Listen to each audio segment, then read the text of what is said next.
This week, we are continuing our exploration from a magical perspective of the arrival and world of AI, artificial intelligence. So if you are listening to this, it was, of course, a edited, lovingly edited replay of the live stream. And if you are watching this, you're on the live stream. So hello, good morning, good evening. This is probably going to be the penultimate of at least initial explorations of AI. So we're through, mostly through, I would say, the hysterics or glass half empty is better component of this exploration. And you'll tell by the end of this one where we're heading and where I hope to finish up the sequence. And it is a nice, tight little sequence of whatever it ends up being, 4 or 5 episodes. And I want to mention that because I'm going to create it as a separate standalone playlist because it turns out it's being listened to / watched in some reasonably high places in the Silicon Valley world. It's not Elon, relax. But not that far off, to be honest. So it's all of a sudden, instead of me just going, here's some fucking takes I have about AI, it has the possibility of contributing to a bigger conversation. So welcome, Silicon Valley overlords and people in low places, which is really more my speed, my energy. Like I said, if you're listening to this on the replay, you will have missed the Q&A. But if you're on the live stream, hello again. And we're going to run through the presentation. And at the end, we'll do a Q&A when we bid adieu to our loving audio listeners. And if you are a loving audio listener, again, I remind you, the thing you are missing from a visuals perspective is some AI images using an AI presentation platform that is really just there to keep me on track as we move through the discussion. As in, you miss nothing. You miss nothing but some pictures. And in this case, some video, but the video is included for audio reasons, so you will hear it loud and clear. All right, let's just get to jump in. The title of this video is, Can AI be trusted to censor reality? And that's, you will say that's for YouTube thumbnail reasons. I wanted to call it, / am calling, the actual presentation, the enclosing of reality, because that's a better way to think about it from a magical perspective. Why this title then? So why do I think the enclosing of reality is a better way of discussing this? Well, this exploration is bigger than mere censorship, although we will certainly talk about that in the course of this episode. And I'm going to end with what to do about it, because we always do like to end on the positive. But as we go through this ep, think about whether anything that can be enclosed by AI can be considered real in the first place. So is there an ontological hint already in the stuff that can be enclosed by AI? How do you feel about that? Is it, no, it can absolutely not enclose a single thing about reality? Or is it more, it can enclose a part of it? Is it like dipping a wine glass into the ocean? Ha-ha, I have the ocean. Well, do you? Is it something like that? And I want you to think about it because of where we end up over the course of this episode. And the other thing that's worth mentioning, and it's why I'm describing it this way and why I use that wine glass ocean metaphor, is think upon, this is just good advice for life in general, the Stoic injunction that you don't have to have an opinion. That's always within your power. I tweeted this the other day. You do not have to have an opinion. Stuff's just happening. And I think a lot of people will be in much healthier places in their life in general if they onboard that. With a job like mine, so podcasting, which includes very public forecasting, and it's going to be in this episode too, I have to say things that are happening. And I do believe we've burned off most of the shit stains, and the people who are still listening and watching are more nuanced and sophisticated. But I'm going to say some things that are happening that you don't have to have an opinion on. They're just happening. And that's important. That's important for your blood pressure in your life. You don't have to have an opinion. In the same way, you actually don't have to be political. These are stoic powers that belong to you. So that's the preamble to the topic area of the enclosing of reality, right? And to get there, we need to provide some backstory, which is the censorship piece, the media theory piece that gets us here, because the AI discussion doesn't happen in a vacuum, and it doesn't happen as a standalone or separate category of concern or category of thought. And why we have it now and why it's appeared now and why it's important to discuss it now is we are at the Pravda moment of Western expression. So we're going to explore that. And then we're going to move into what I'm calling on the content slide, learning from robots, which is really getting into the details of the implications of AI censoring reality and or enclosing reality. And then I'm going to leave you with some stuff you can do, what to actually do about this moment we are in, Pravda or otherwise. So media theory is very important to contemporary Western magic. And arguably, it's important to the history of European philosophy in general, more so than other strands of philosophy. And my evidence for that is Plato's Cave, which is a comment on representations of reality versus reality. So it's been something we grapple with in a particular way, in the enclosed way that we get from Plato's Cave. When I think of shamanic cosmovisions, representation and image is very important and very powerful, but we situate it in a very propagandistic way from the beginning. So one of the things that people miss about the lionization of Plato is he and his boy fucking wealthy friends would have discussions about how you get the hoi polloi to fight your wars. Do you invent a religion that everyone can get behind? How do you manage the reality of the hoi polloi? And it's actually in that context that the Plato's Cave discussion needs to be situated. Does it invite a wider consideration of reality? Certainly, but it's also that. So actually, how we use media to get the pause to do things is baked into Western philosophy. Now, when it comes to contemporary magic, it's a big part of the 20th century. The 20th century gave us the perfect forms of mass media, right? I mean, we have more media now, but the mid-20th century, mid to late, perfected television. We had newspaper and radio beforehand, so we had mass media beforehand, but moving pictures in every home in the West and the rest of the world eventually, telling you what reality is a powerful singular Plato's Cave moment in history. So it electrified thinkers. And so you find that Marshall McLuhan sentiment in a lot of good contemporary magic, I would say, and either directly mainlined from Marshall McLuhan or via people who he influenced, like Terence McKenna.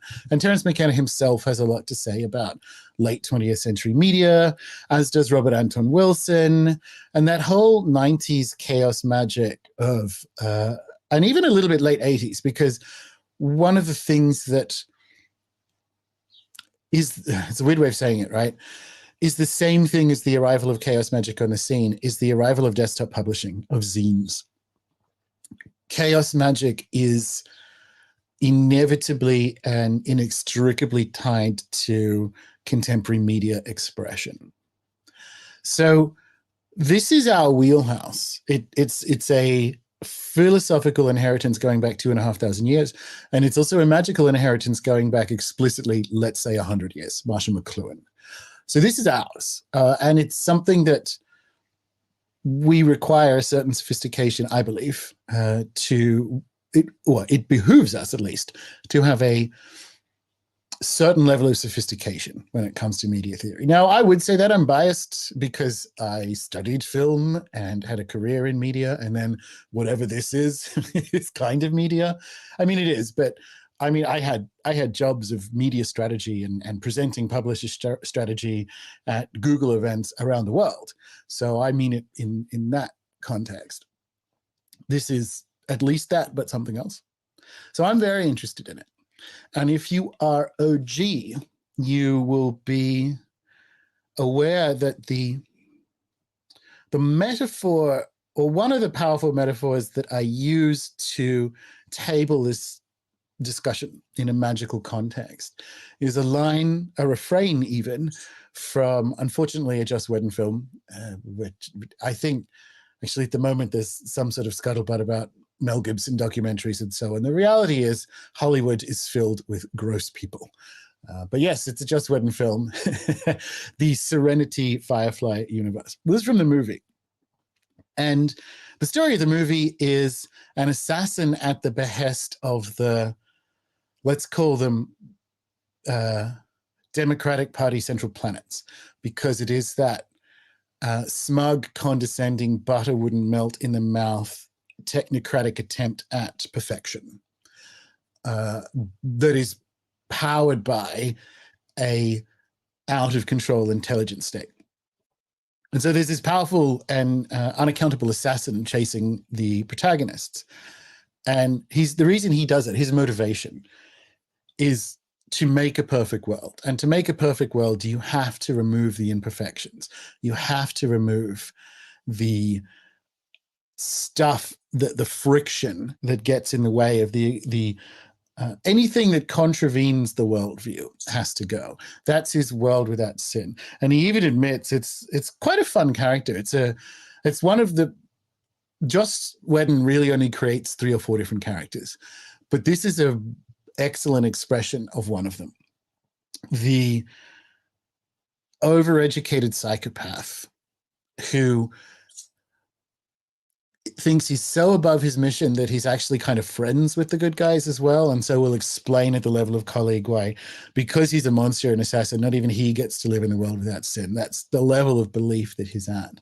And the movie pivots on, which is why it's worth a rewatch if you haven't seen it for a while, the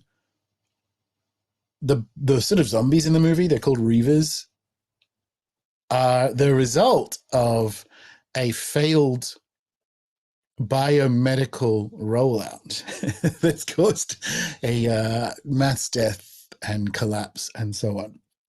And so the good guys have the proof of this as a piece of media.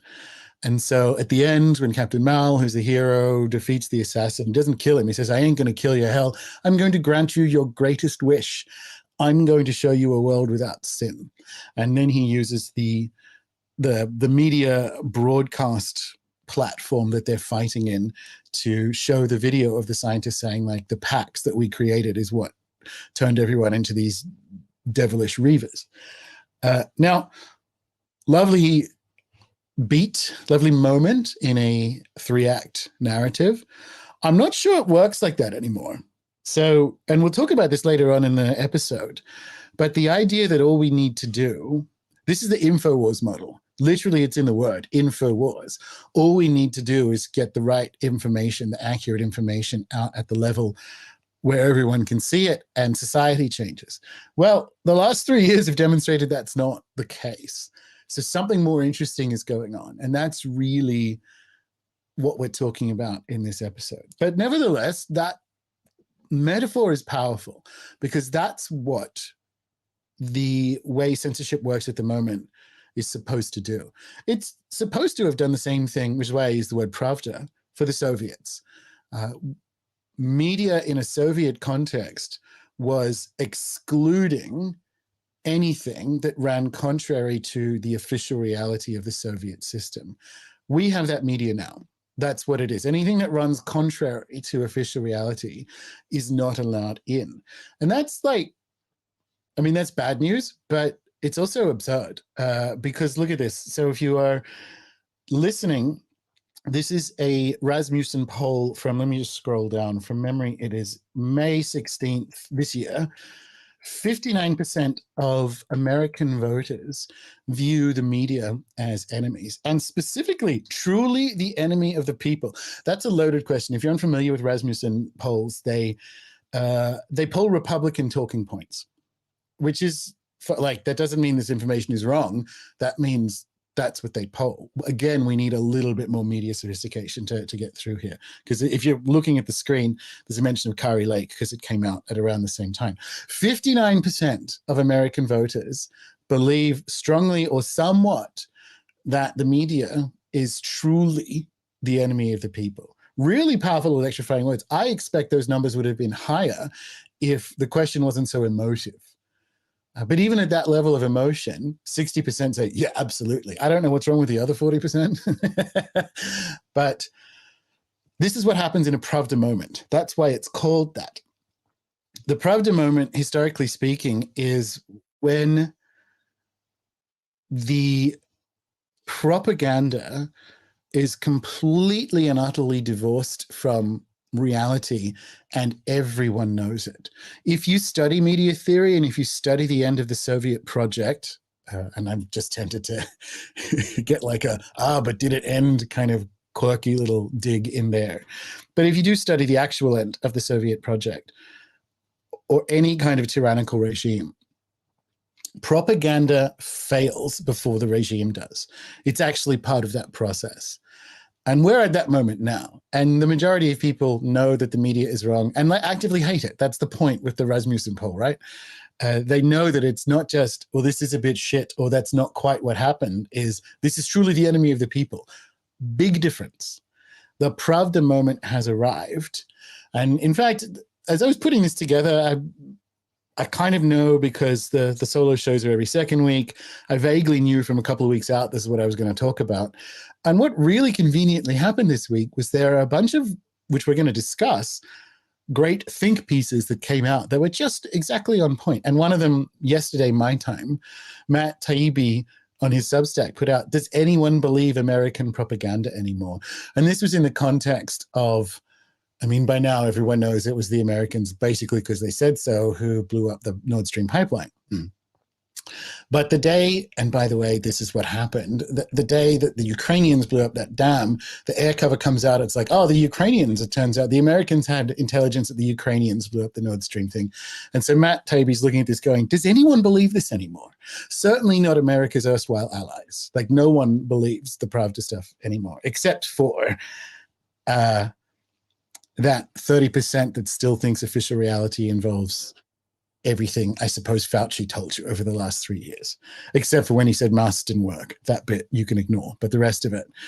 This is the powerful question. This is the Pravda moment. Like, it's basically only the party apparatchiks, or the people who hope to be party apparatchiks, that will at least publicly say they believe this. Privately, they don't. Privately, no one believes it. No one, not the people saying it, not the people being forced to hear it. The White House press secretary does not believe a fucking word she says. And that's the Pravda moment, where the propaganda, the Venn overlap between what is discussed as official reality and actual reality is zero. It's just two little circles next to each other. There is no overlap. Good examples of it are the excess deaths in the highest injected countries. If you have, the more injected you are, the more excess deaths you had last year, and probably this year, but certainly last year. I know this because I'm in one of the countries that happened to. But that's in official reality. That's not in Pravda reality. More people are dying from that than what happened in the 2 years prior, and it's not making the news. But we all, and in fact, this is another Rasmussen poll from the end of last year, 59% of Americans either know someone or know of someone who died or was injured by the mRNA injections.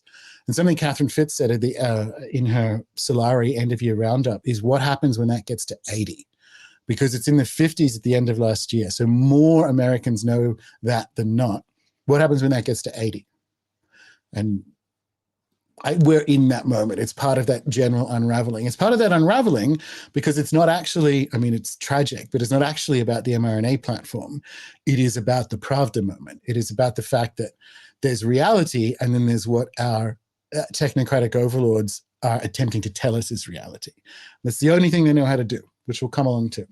But the other thing is, and this is really powerfully important because you said this in March 2020, that we will be using a biopolitical or health story as air cover to roll out a CBDC digital ID system. And it turned out to be completely correct regardless. And I think first, like I even beat Solari and the rest of them to it, right? So yes, that's one for my detractors as we look at this happening now. Now, what's key from a Pravda moment is the latest poll shows that only 16% of Americans support the idea of a central bank digital currency. 68% oppose it if the government could see what you bought. Now, what the fuck do you think it's for? Like, what do you think it's for, if not total surveillance and permissioning around what you can and can't buy? But 16% support. You wouldn't know that from the stories around the world about fake grassroots campaigns to get digital currencies and digital IDs because of the poor, unbanked global south. This is all completely fake, Pravda nonsense that the Pravda media is saying is reality, when in fact only 16% support it. So 84% do not want the CBDC.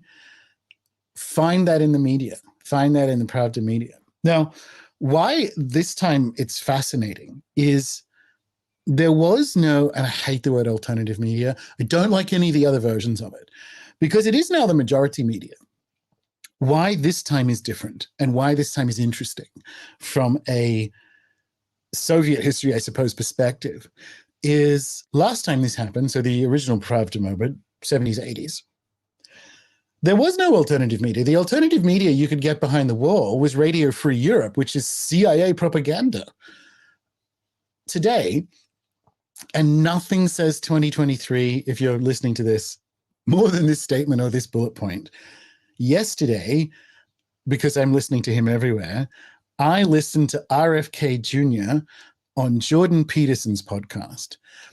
And what RFK Jr. said was that, unfortunately, this is incorrect in terms of the forecast, that if you get an election next year, it's going to be more Pravda, completely fake stuff. But what he did say was last presidential election, or Trump's presidential election, so 2016 was decided on Twitter. The 2024 one will be decided essentially on podcasts. And I know what he means by that. It would be lovely if that was the case. I would say reality is defined by podcast because I truly do not believe RFK Jr. is going to be allowed to get the Democratic nomination. Doesn't matter. Like if he does, oh my God, vote and canvass for him, right? But like, it's not going to happen.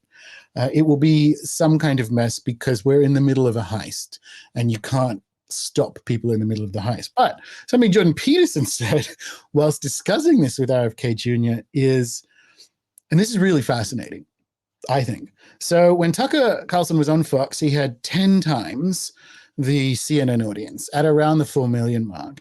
And then when Peter McCullough went on talking about problems with the narrative, let's say, and when Peter McCullough went on Joe Rogan, it got 40 million views and listens.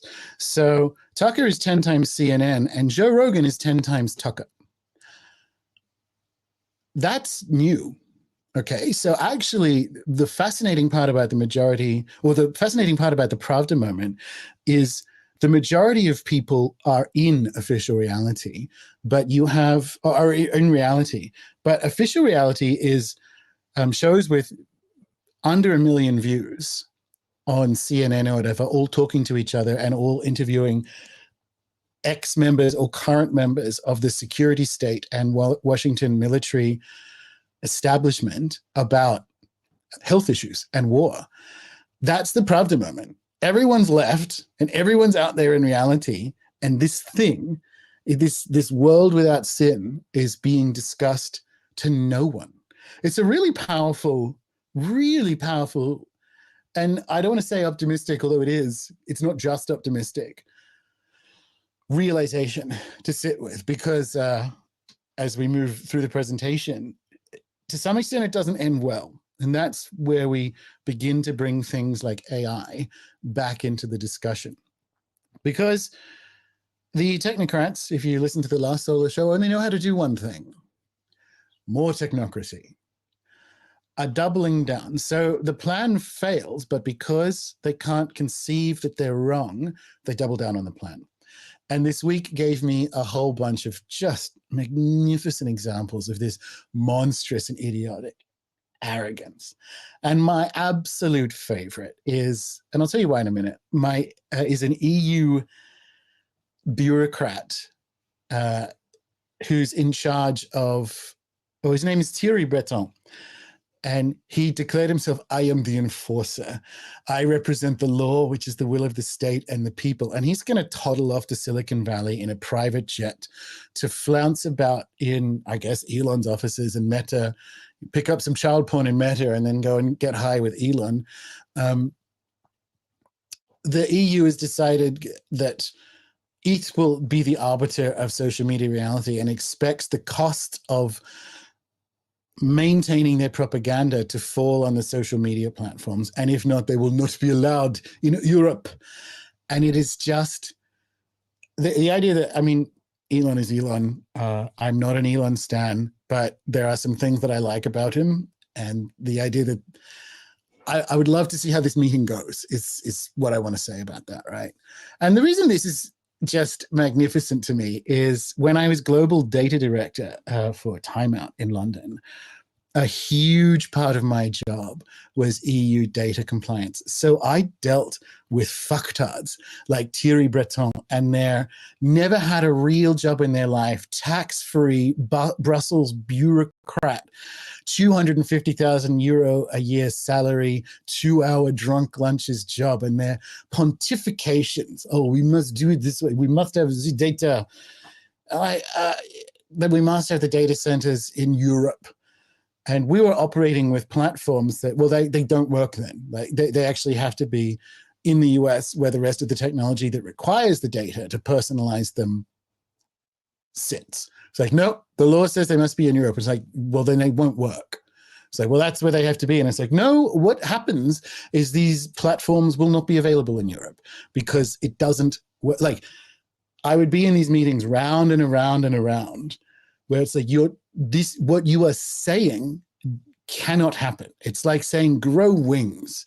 It's not in reality. But they don't have a job that's ever been in reality. They have a Pravda reality where whatever pontification they say is it. They only know how to do one thing. And so this is the mindset that we need to think with as we form and position ourselves around the notion of AI and censorship and so on. Because the Pravda moment necessitates censorship because the narrative has failed. It's not is failing, has failed. True has to become what the state declares, and anything outside of that needs to be world without sinned. It needs to go away. And I'm going to see if this video works, right? Because I've uploaded it to my streaming platform. If you are in the chat, let me know, because it should work. However, and this is actually really perfect for this discussion, it should work, but if there's a copyright's been allocated to it, I'm going to get a warning that'll cut off my live stream. So I'm going to play a video. It's a clip from the Jimmy Dore show about BBC Verify, which is the most perfect example of the Pravda moment that I want to talk about, that's relevant to where we are in this discussion. So I'm going to play it now, and then I'm going to jump into the chat. If everyone could tell me, that the video is playing well and that the stream hasn't been cut off, that would be great. If you're listening to this, it's just going to be cut in. So congratulations, audio team. So what it makes it a show, just her in front of a bunch of like screens, flat screens with graphics and bright lights and pretty camera angles. That's a show. That's it. Just her talking about stupid shit. Let me hear her in her dumb accent. Okay, here we go. Welcome to BBC Verify. Like you said, we are a team of investigative journalists here at the BBC. We are also a new brand. So they're BBC Verify. What we need is someone to verify the shit BBC says, not the other way around. not the other way around. I would trust the word of any Spice Girl over this. And we are a physical location above the newsroom in London. So she's better than the news. She's above the newsroom. Yeah. She's above it, Kurt. Wow. And the point of the team, as you said, is to verify video, to fact check, to counter disinformation, and to analyze really complex stories so we can get to the truth of what's going on. Why does this matter? Well, mistruths can cause really serious harm. Boy. Oh, no. Mistruths can cause, they're protecting you and your baby. They're protecting you and your baby from mistruths. Can we verify real quick that if mistruths is a word? How about we verify that first? And to the people in them. And so we want to show you our workings and really help you understand how we get to the bottom of what's happening. And I'm going to give you a bit of a flavor of the kind of work. Could you do that with the Ukraine war? How did BBC get to the bottom of what's happening in Ukraine? Because you didn't. It's a mistruth, isn't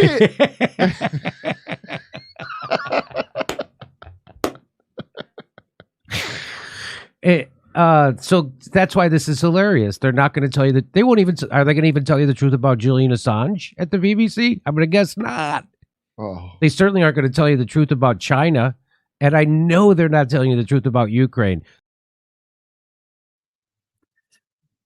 There is something about that voice. I know they're teasing it on the level of American versus British accent, but I understand why they're teasing it, because Mariana, which is her name, doesn't believe what she's saying, but I don't think she knows she doesn't believe what she's saying. There's a performance analysis to this, and if you've ever had to be around British women, in this case, of a particular class who went to a particular kind of school, that's the sound of them lying, but it's performing rather than lying. So she's actually performing what they want reality to be. I'm ex-BBC, remember? But BBC Mags, I was on the commercial side where we had to make money. I wasn't floating above a newsroom with some flat screens.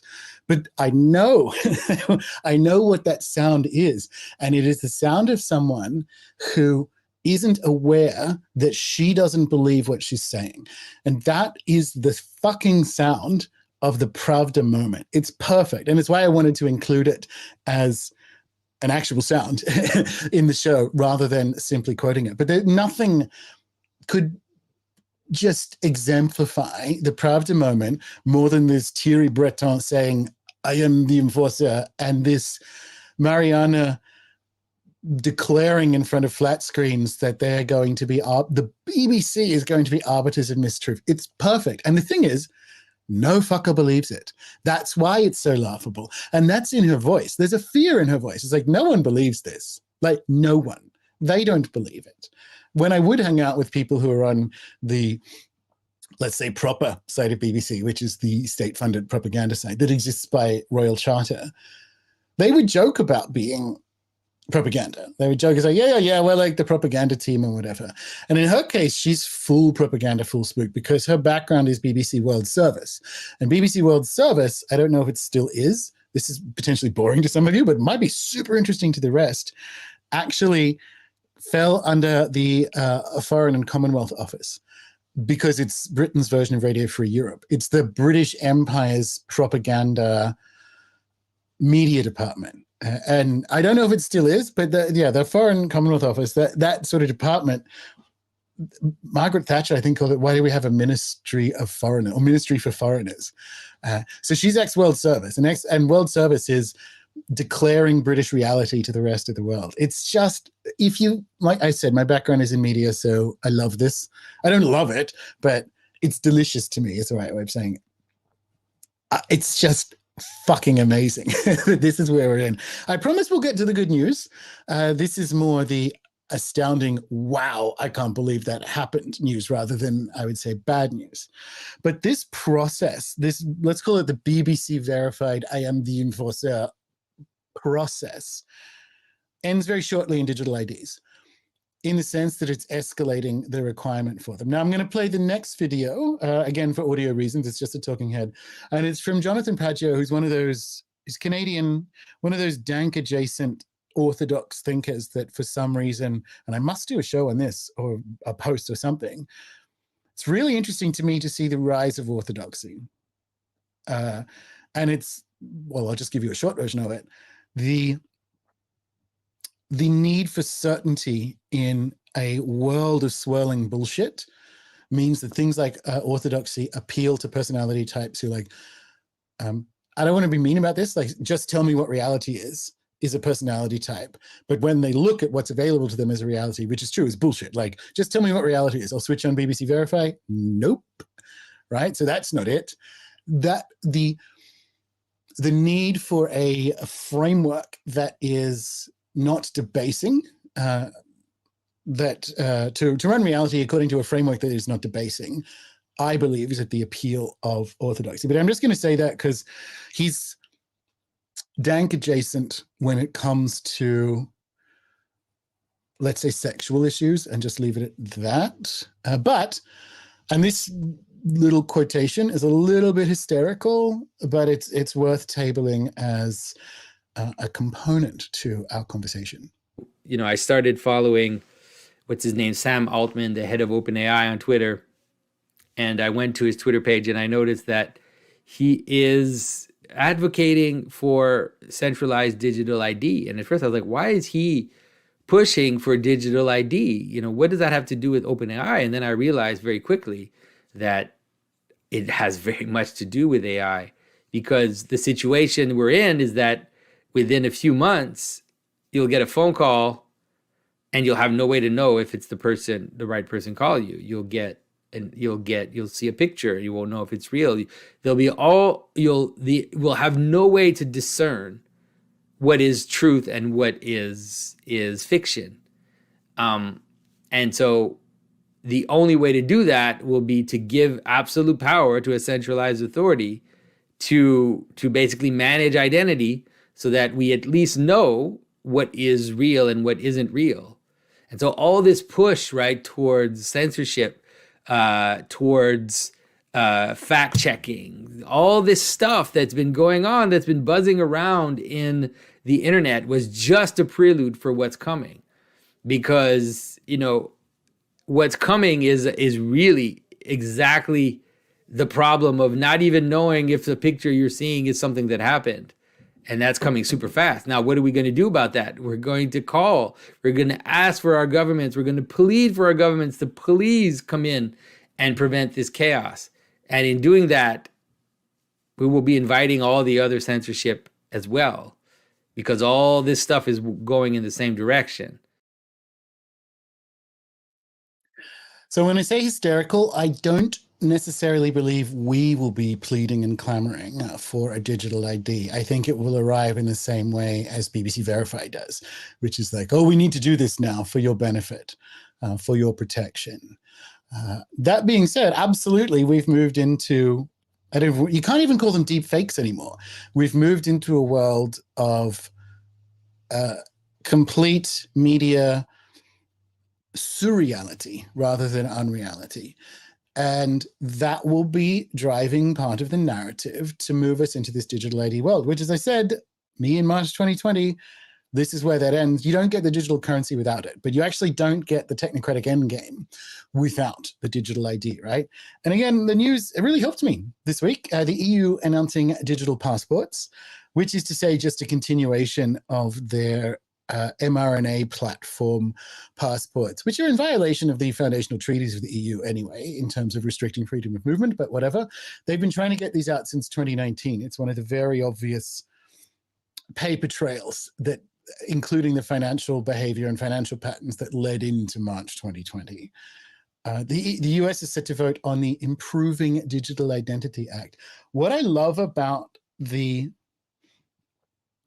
Gnostic times we're in, or even satanic times we're in, is you know what a US bill is supposed to do now, because it is the absolute opposite of what it says on the tin. The Inflation Reduction Act, the Improving Digital Identity Act. You don't even, well, none of the senators do, right? They just get told what to vote. Well, no one on the Hill does.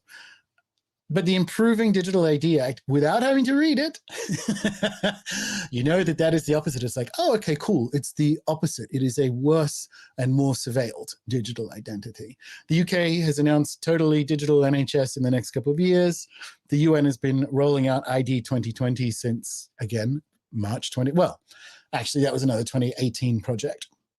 But the goal is a legal identity for all from birth. Again, the majority, not the majority, but I think it's something between 30 and 40% of the world isn't banked in the way that they would like them. They have access to mobile credit and mobile banking, but not the full digital ID, which incidentally, because my background for a while there was demography, you have no fucking idea how many people are on this planet because about 40% of them aren't registered. They don't. It's a guess, like everything else. It's an inflated guess to suit the propaganda.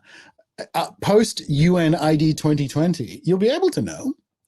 Well, actually, you won't, but there will be a ID attached to everyone. But you have no fucking idea how many people are on this planet because they don't, like, big chunks of the world aren't in this system yet, which a technocratic worldview cannot abide.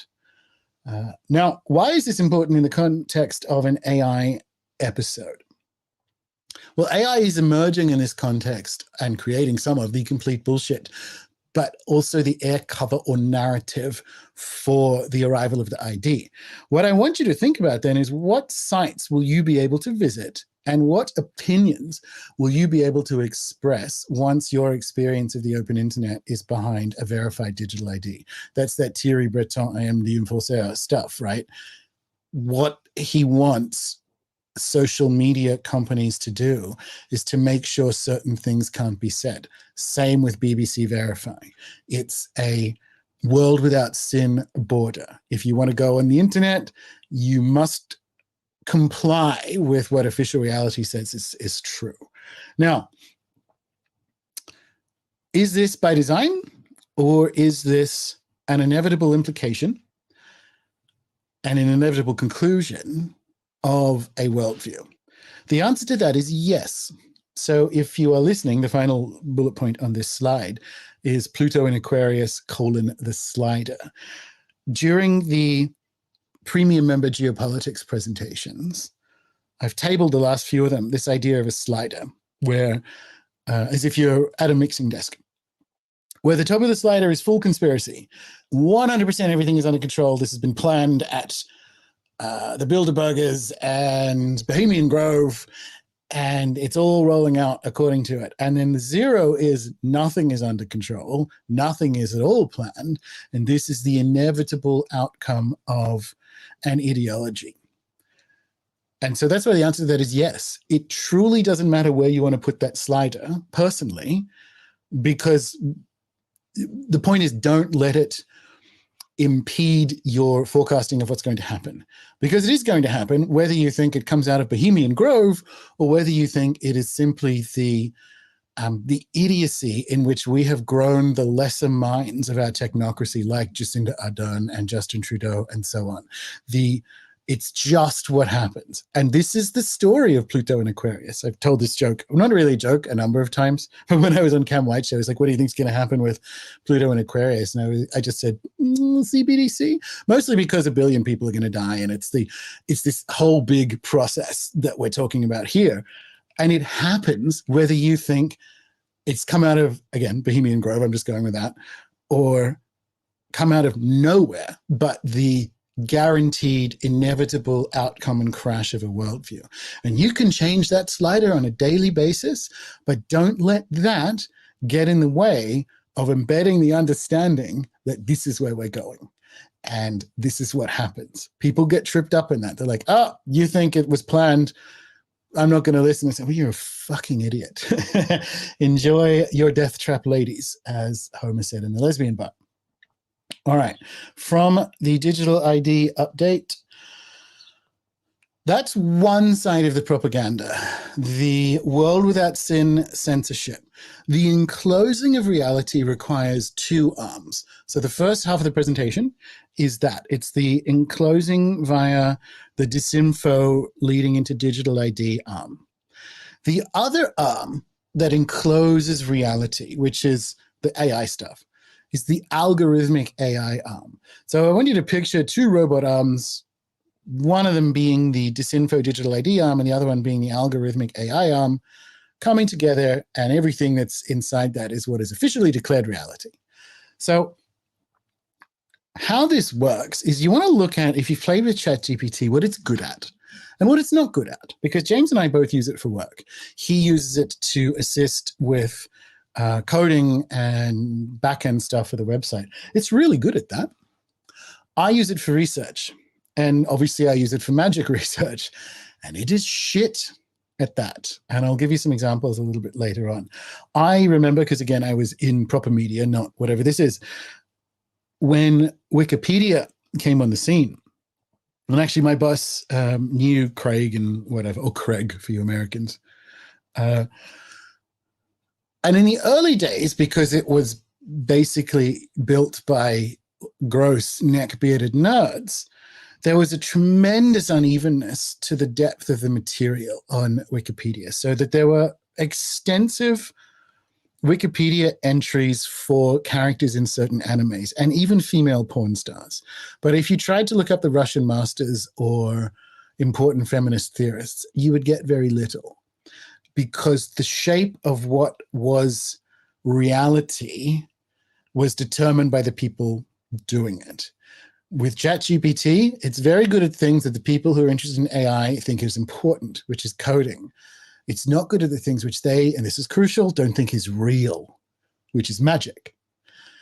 So this is, if you remember, and this is quite important, if you, like I did, cut your teeth or found your magic in the 90s on dial-up internet. I mean, I had books, for God's sake, but do you all remember those purple GeoCities websites with the rotating pentagrams and little bits of Wiccan Read or Charge of the Goddess or so on?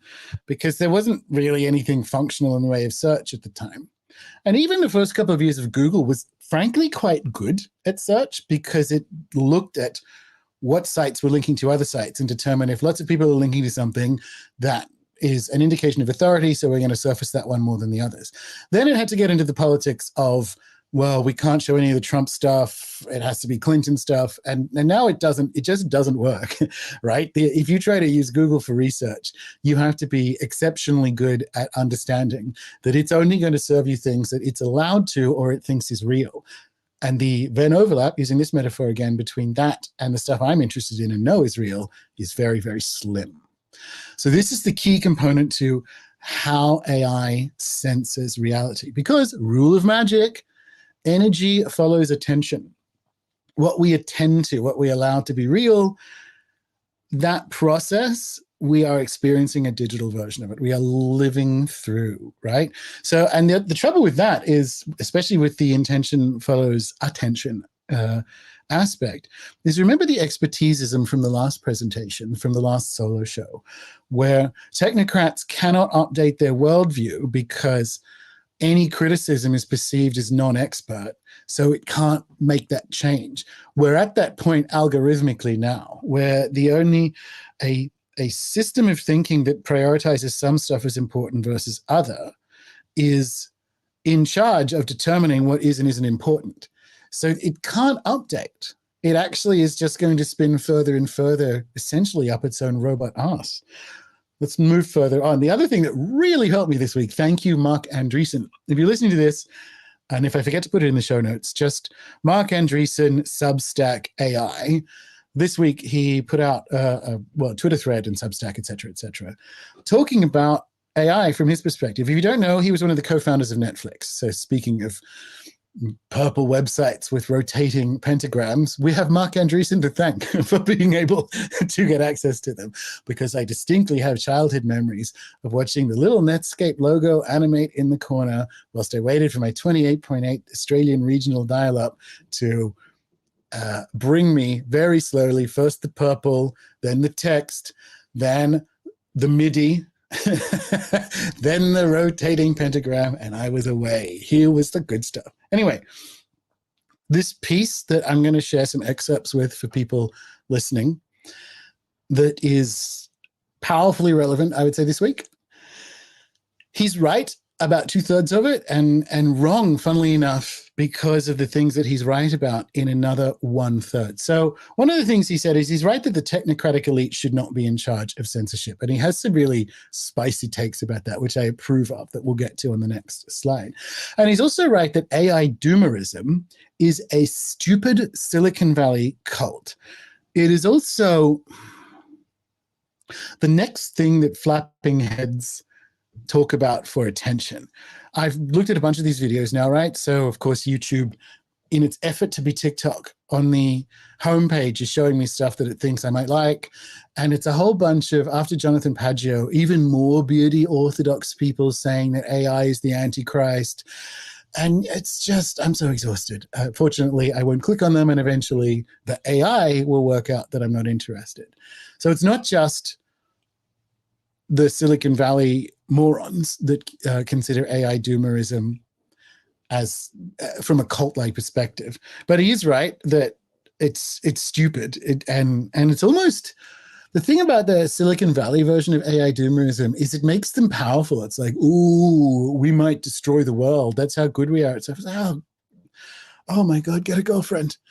It's just the most lack of reality stuff that they've come up with yet, that they could potentially destroy the world. Again, if you do not have Gnosticism available to you as a map in 2023, you don't have to be Gnostic, but you will be lost. So he's wrong for the same reasons when it comes to the technocratic elite should not be in charge of censorship, because they're still in charge of being the arbiters of reality, as I mentioned just previously. But I'll give you the quotations. So it's quite a long piece. So he starts very positively, and I'm in broad agreement, very positively with AI. Can it make everything? Well, he says AI can make everything we care about better. I care about things that it can't make better, but I appreciate that you have to open strong with a think piece like this, right? And then he moves into why are people concerned? And then he lists what the kind of dumb concerns are. And the main one is, will AI kill us all? Of course not. The AI risk number 2 that he talks about that I want to mention is, will AI ruin our society? Now, the wag in me would like to say that's like adding more mums to Facebook, in the sense that it's already pretty fucked. So I'm not sure how much more ruining it can do, right? That's the wag in me. I get what he means. And the answer to that is no as well from his perspective. But I want to give you a few quotations because it's important. And so this is the dynamic that has formed around AI alignment now. Its proponents claim the wisdom to engineer AI-generated speech and thought that are good for society, and to ban AI-generated speech and thoughts that are bad for society. So that's the Silicon Valley people going, this is how we're going to shape AI to improve society. Now, the opponents claim that the thought police are breathtakingly arrogant and presumptuous, and often outright criminal, at least in the US, and in fact are seeking to become a new kind of fused government, corporate, academic, authoritarian speech dictatorship, ripped straight out of the pages of George Orwell's 1984. Strawmanning a bit, but actually we are between 60 and 80% of the way there. That's exactly what, particularly in the US, we have a government, corporate, academic, authoritarian speech dictatorship. We have that.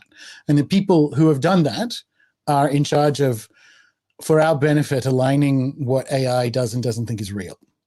So moving down a couple of paragraphs. As the proponents of both the trust and safety and AI alignment are clustered into the very narrow slice of the global population that characterizes the American coastal elites, which includes many of the people who work in and write about the tech industry, many of my readers will find yourselves primed to argue that dramatic restrictions on AI output are required to avoid destroying society. I will not attempt, this is Mark talking, I will not attempt to talk you out of this now. I will simply state that this is the nature of the demand, and that most people in the world neither agree with your ideology nor want to see you win. Bullseye. So the people in charge of enfolding AI into their ongoing enclosure project of what is and isn't allowed to be real are deeply unpopular with the real, with the majority. Well, in this case, he's talking about Americans, but the world. And coastal elite is, I mean, it is, you have Democrat money on the East Coast because it's banking money, but we're talking really more about Silicon Valley. We all hate them. We hate Mark Zuckerberg, especially at the moment because he's kicking or preventing RFK Jr., his presidential team, from starting Instagram accounts. But yesterday, a massive child porn ring was busted on Meta platforms, and you think, this is why they hate you. But Mark's right about this. Mark Andreessen's right that these moral censors are going to move in trying to protect or help society. And the majority of people not only don't want them to do that, they deeply dislike you and are actively trying to stop you from winning. Fascinating. This is back to Mark. If you don't agree with the prevailing niche morality that is being imposed on both social media and AI via ever-intensifying speech codes, you should also realize that the fight over what AI is allowed to say or generate will be even more important by a lot than the fight over social media censorship. AI is highly likely to be the control layer for everything in the world. 2 correct statements there. How it is allowed to operate is going to matter perhaps more than anything else has ever mattered. Bit hyperbolic, but I get it. You should be aware of how a small and isolated coterie of partisan social engineers are trying to determine that right now, under cover of the age-old claim that they are protecting you. So he smashed that. That is correct. The deeply unpopular technocratic coastal elite, which is a tiny privileged fraction of the population, is seeking to make yet more moral interventions to create its world without sin. And it's going to happen in front of us with AI support, and the AI control layer on top of it is going to be supremely powerful. In coming back to that Google idea, Google allowed me to find magic, well, even Netscape, but it allowed me to find magic easier at the beginning. It's got worse at reality because now it can't get reality right because it's not allowed to. And AI is going to be that, but it's going to then be embedded in what your fridge thinks you should have, what it should have in it. So the enclosure of reality from the algorithmic robot side, or the algorithmic AI side, is hugely important. Mark is correct about that. And I'm going to give you some examples once we're done with him, because here's where he's wrong. I've moved on to the next slide if you are listening along. And it's back at the top of his newsletter, where in the section saying AI can make everything we care about better. And he has a list of bullet points of like, here's what it's going to do to make things better. In our new era of AI, every child will have an AI tutor that is infinitely patient, infinitely compassionate, infinitely knowledgeable, infinitely helpful. And then the next bullet point, every person will have an AI assistant, coach, mentor, trainer, advisor, therapist that is infinitely patient, infinitely compassionate, infinitely knowledgeable, and infinitely helpful. Next one down, every scientist will have an AI assistant, collaborator, partner that will greatly expand their scope of scientific research and achievement. He is correct that every child that has at least a phone, which is more than 90% of all children on Earth. When I say children, I don't mean 2-year-olds, but school age, particularly once you hit high school. Every child will have an AI tutor. This is great, is it? Like later on in this newsletter, he says, okay, cool. The people who build what the AI thinks is real, what the AI thinks is knowledgeable, don't think the stuff that's important to us, magic, living cosmos, and so on, is real. So if every child has an AI tutor that is infinitely knowledgeable, who gives it that infinite knowledge? These same technocrats. Same thing with the scientist. Well, that's a bankrupt, that's a bankrupt pursuit in 2023. Let's go with every person. The ones that have, despite the warnings, learned to do their own research, either just in their life or in their job. that person, I'm one of them right now, will have an AI assistant, coach, mentor, trainer, advisor, therapist. It's not really a therapist, but I am using it for research. The things that it can research for me are determined by what it thinks is real. This is a escalation of the Google search results problem. So we're going to, having previously parked the last generation of children in front of an iPad, the next generation of children in front of an AI, which is going to be in theory better. They will probably learn human languages and coding faster. But if it asks the important questions that used to be able to ask a teacher, these things aren't allowed to be real. This is a big deal. So it's kind of funny in this presentation that Mark opens with, like, every kid's going to have an AI tutor. That's going to be fantastic. And then later on in his newsletter, he's like, yes, however, the people who frame what is allowed to be said by an AI are Silicon Valley idiots. And that's also correct. This is the crux of how AI will enclose reality. And coming back to what I tabled at the very beginning, do you think anything that it encloses is even real? So we have censorship in two ways. And this is kind of a loop. I'll show you in a minute. We have what you are allowed to say. And that comes back to the I am the enforcer digital ID for access to digital platforms, BBC Verify nonsense. That's the one robot arm. And then you have the other robot arm. This is the other arm of the censorship. What is allowed to be real. So what you're allowed to say and what is allowed to be real are the arms enclosing the world without sin reality. Let me give you an example in the level of what you're allowed to say. So if you are listening to this, I'll just back up the slide. This slide that's called Censoring Two Ways has a Soviet censor. It's a cute little image. Obviously, it's a Midjourney image, cutting through what probably was a newspaper, ruling lines out of words in a printed document. That's the image I went with, because the first image prompt I tried to throw into Midjourney was a terrified human face with a mouth taped shut. Action needed to continue. Sorry, our AI moderators feel your prompt might be against our community standards. Community standards, when you see that, that is the RoboCop of the Pluto in Aquarius era. That's anything to do with community standard. What community? I'm not in a Midjourney community. What is this owl? Neither is the Midjourney bot that I'm communicating with. If you think this is a mistake, please press the appeal button below and we will send it to a more sophisticated AI to double check the result. So I tried to generate an AI image about AI censorship, and the Pluto in Aquarius robot police landed and said, sorry, you can't talk about that. I did this morning. I mentioned this before, where I make the notes the night before, and then I get up at like 5 a.m. This is my coffee day, my caffeine day. You can probably tell in my in my delivery. And I sit down and I make my slides, and then we go live. And this was just one of those funny moments where I can't even use AI to create an image about AI censorship. Anyway, another example of what you were allowed to say, and I've been using, as I said, Chat GPT for research. And in particular, so Caliban and the Witch by Silvia Federici is a worthwhile but flawed book. And it's flawed because the history is wrong, basically.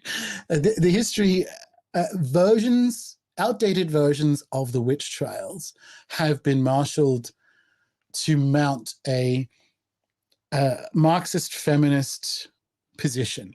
Now, the Marxist feminist position to do with, speaking of enclosure, essentially the impact of the arrival of capitalism on bodies is quite good. That's what I mean. Like, it's a flawed book because it's a disingenuous marshalling of some history, but with an idea that's quite useful.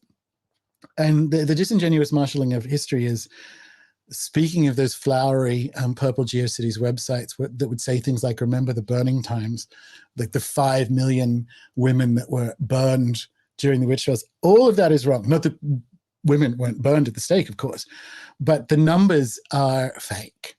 And she doesn't get to the 5 million, but she does get up to like the million or so. and really focuses on the obviously, because it's a feminist book, really focuses on the female component of people who are accused of witchcraft, which the latest numbers best estimate, it was 2/3 once witchcraft became the thing.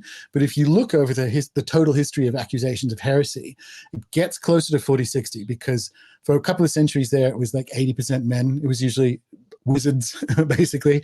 Then it became witches. And she's right. That's why the book has some good information in it. That has to do with a change of bodies and a change in how money is generated in a society. So there's good stuff in the book, don't get me wrong. Anyway, that's not the point. The point is, I decided to ask Chat GPT what percentage of people accused of witches were women. And it is the most equivocating, hand-wringing. The exact percentage of people accused of witches who are women can vary depending on the specific context and region being examined. Wow, thank you. I thought it was all the same. That doesn't actually give me numbers. While the precise percentage may not be quantifiable due to variations across different locations and time periods, it is generally estimated around 75 to 85% of those accused and executed for witchcraft are women. Here's the bit this is the Lisa Simpson bit at the end of basically every query on Chat GPT. It is important to note that these estimates are based on historical records and may not capture the full extent of the persecution, as many cases may have gone unrecorded or lost over time. Wow, thank you. Are you suggesting that historical records are incomplete? Like, boom, every final paragraph. The reason I think of as Lisa Simpson is one of the really cute, powerful bits in the Simpsons movie when she gives her presentation about how polluted Lake Springfield is. The sign, the name of the presentation is An Irritating Truth. And it's just perfect. That is perfectly Lisa, right? This is the irritating truth. It's like, are you fucking kidding me? Additionally, it is essential to consider that men and children were also accused and suffered during the witch trials, albeit to a lesser extent compared to women. See, it's got that fuck you safetyism, the guardrails of reality. Let me give you an example that comes up later on in the presentation. James and I have very old cars because we're cheap and need more money. My parents had newer cars. I don't want a newer car for a bunch of reasons. The main one being the fucking proximity alarms that are oversensitive and also don't tell me how to fucking drive a fucking car. The case of my parents, they've been driving for 50 years. I've been driving for whatever that is, 20-something years. But there's that like, oh, ding, ding, ding, ding, ding, ding. I know how to do this, but it's that it is essential to consider that men and, oh, thank you. I didn't ask you this question. What happens here is the material, and it's not too far off, 75 to 80%. I would quibble, I'd say 70, like we're within 5%. So the answer isn't wrong necessarily, at least at the low end. I'd even give them 75, let's just say that. It's how it has come to me is a shitlib volunteer museum creator taking me around an exhibit that's supposed to be about history, but is actually about the official reality of this moment. So it equivocates the actual material and instead leaves you with the idea of this almost like a diversity, equity, and inclusion overlay of how you're supposed to think about this stuff. Didn't ask it that. I actually asked it a fairly numerically simple question. What percentage of people accused of witches were women? And instead, I get Lisa Simpson. So this is the what you are allowed to say component to it. What is allowed to be real? The presentation coalesced around a video that Richard Dolan, I went to his wedding. In fact, that was the anniversary of that came up quite quickly. So happy anniversary. Happy anniversary to Richard. He did a presentation last week on his YouTube channel, which is worth looking at, where he asks Chat GPT about UFOs and UFO disclosure. Now, I've played this game with a few things, not with UFOs, but with stuff, the machinations of the American security state in the 20th century, Iran-Contra, Gary Webb, that kind of stuff. If that's your jam, ask it. because that's how you're about to find out what is and isn't allowed to be real. Now, in Richard's case, it basically came back with a party line, which is amusing this week because we have another 90% up, crashed craft whistleblower going on. And so this is before all of that. But he would ask you questions and would come back with the official line that, like, you know, people think that there's UFO material that's being managed by the US military, but it's essentially conspiracy theory. And then he'll prompt, because obviously he's the world's leading ufologist, he will prompt with like specific material, specific names of specific members of the US military or memos or actual documented proof of people saying that. And if you've ever done this to Chat GPT where it's like, that's wrong, the correct answer is this, it will come back and go, my apologies, you are correct. And then it will give you a different answer. So he started playing with it and going backwards and forwards with it in that level. But this is really important because if not, if you just ask it, you know, this is a glib question, but we're gonna go with it. Does the US military have knowledge of UFOs that it has not made available to the public? The answer you're gonna get is no. So let's go back to Mark Andreessen's newsletter. Every child is gonna have an AI tutor. Every human adult is going to have an AI assistant. This is like Googling now. So instead of Googling information about, which is also difficult, don't use Google for it, you know, UFOs in the national security state. Now you're just going to ask, hey, AI, hey, Chat GPT, does the US military have any knowledge of UFO stuff that it doesn't keep public? And it's going to say no. And on you go. As the AI overlay is embedded in how we operate moving into the Pluto and Aquarius era, the way that we access information is fully enclosed. Kids today aren't going to get the purple websites with the rotating pentagrams, which, by the way, that information has Remember the Burning Times on it. It was wrong, but at least I could find it, rather than witchcraft isn't real. It's going to determine what is and isn't allowed to be real. Go and ask it about the Azande witch doctors. That's, again, research that I've been doing, the E. Evans Pritchard classic 20th century research on witchcraft. What's it called? Witchcraft, Oracles, and Magic among the Azande. Really important in the history of anthropology. And you get the mealy-mouthed, it's important to understand that witch doctor is insensitive. Oh, for fuck's sake. That's the word they use. Let me give you a live example of that. So whilst doing research in the Philippines the other month, 2 months ago, natural healers, folk healers, are called quack doctors. And so I inquired as to this, like in the West, to call a doctor a quack is to say he or she is fraudulent. That's not what it means there.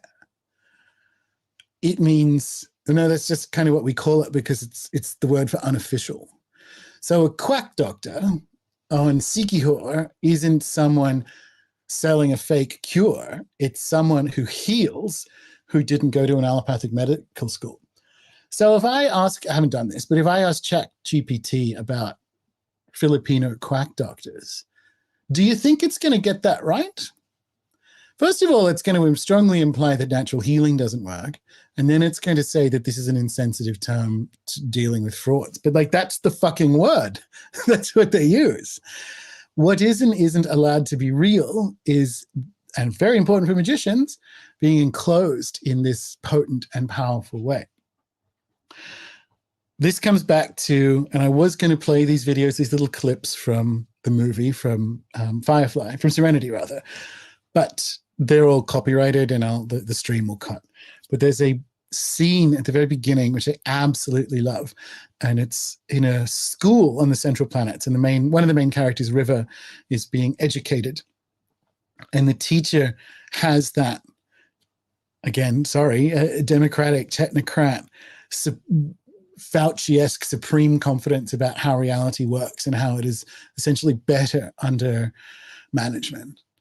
And River says, like, and the question's posed like, well, why do people on the outer planets resist? And she says, we meddle. We're in their lives and we're in their minds and we haven't the right. We tell them what to think. And the teacher says, River, we're not telling them what to think. We're just trying to show them how. That is a perfect encapsulation of how this AI process encloses reality. If you haven't seen the film in a while, like I said, it's a good one. We move now to the final section of what to do about all this. How shall we be in this world where we have awakened the silica? The Baniwa people in the Northwest Amazon have jaguar shamans that when they reach a certain level of power and maturity are, sideline's the wrong word, allocated to dreaming reality into being, to manifesting, because this is why this stuff is top of mind, is if you are a premium member, you know we're doing the final section of the Foundations course, which is to do with manifestation. They will allocate these powerful people to dream reality into being, which is to say beneficial short and medium-term outcomes for the tribe. That is a function of someone who is competent at magic, to dream reality into being. This comes into that. And what I love about it is the response to AI enclosure of reality is one that you won't be able to ask AI about. I felt this when Rings of Power came out and realized that this entity, this archon, this demiurge, can't actually touch Tolkien because it doesn't understand the parts of it that are real. And so it diarrheaed out that monstrosity. The same thing is happening here. Stepping into a magical reality is, I don't want to say safe, that's not the right word. The AI will never come for it because it doesn't think it's real. This is the other side of how you position yourself around what's happening. It doesn't think it's real. You can hide in that. Now, if you start saying stuff like that online in the post I am the enforcer world, that's a little bit different to literally dreaming your reality into being, which does require, it's certainly in the case of the Baniwa Jaguar shamans, a level of competence that, I mean, I only have the internet to go by, is not often found. But I want to move that out of the jungle into a contemporary magical context. This is good, deep, classic chaos magic, invisibles, mind war stuff. Now, over the last 3 years, I certainly have, I mean, the audience has grown, but like I lost a bunch of people who I thought understood this.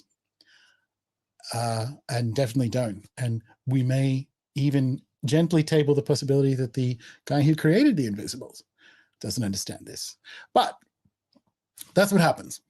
The number of invisible cells has grown, so it doesn't matter. But this is good chaos magic, invisibles, mind war stuff. You express and embody, you dream into reality, the actual reality that you want. You dream that into being. Now, why? And this comes back to the World Without Sin moment where Captain Mal broadcasts the message. I don't like war metaphors in general. So, InfoWars, it's just because that's what Alex Jones called it.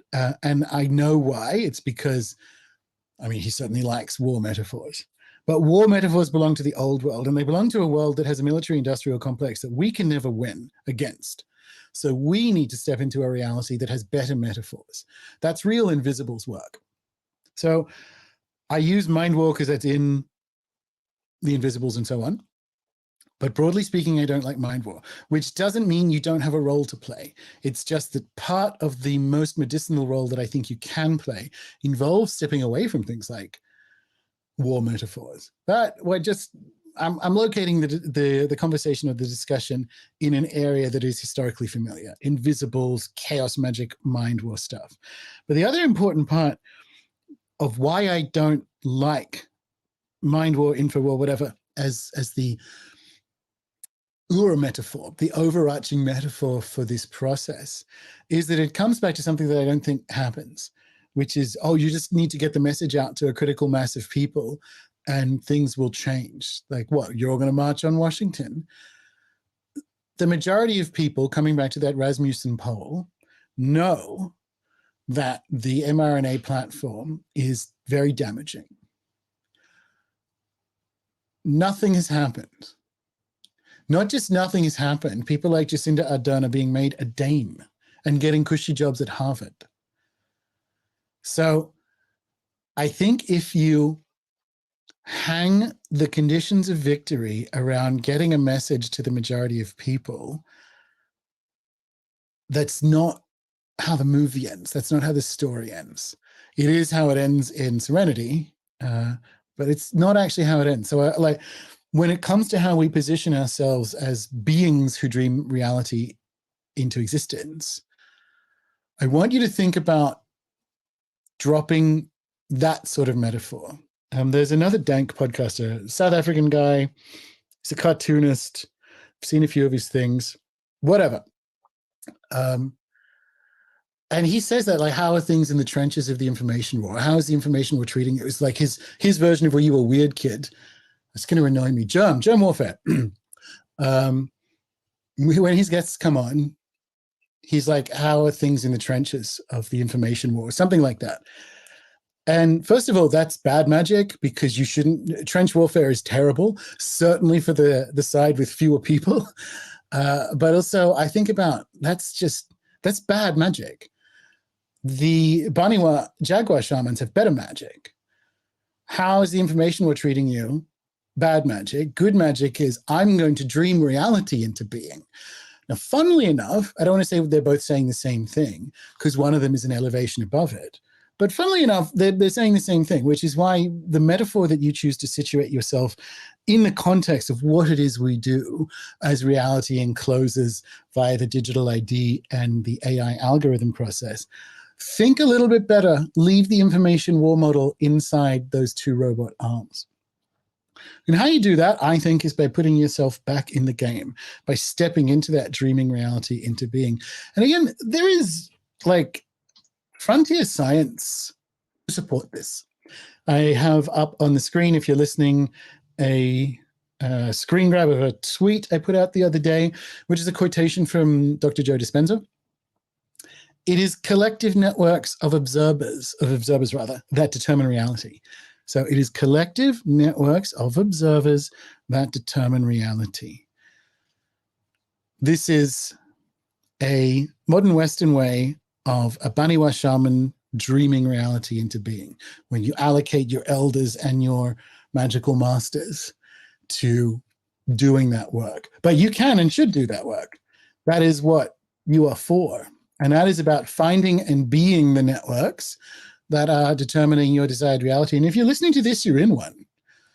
This is what the Rune Soup Find the Others style project is for, particularly in the last 3 years. It's like, right, we're shifting our target of change to the level of the field.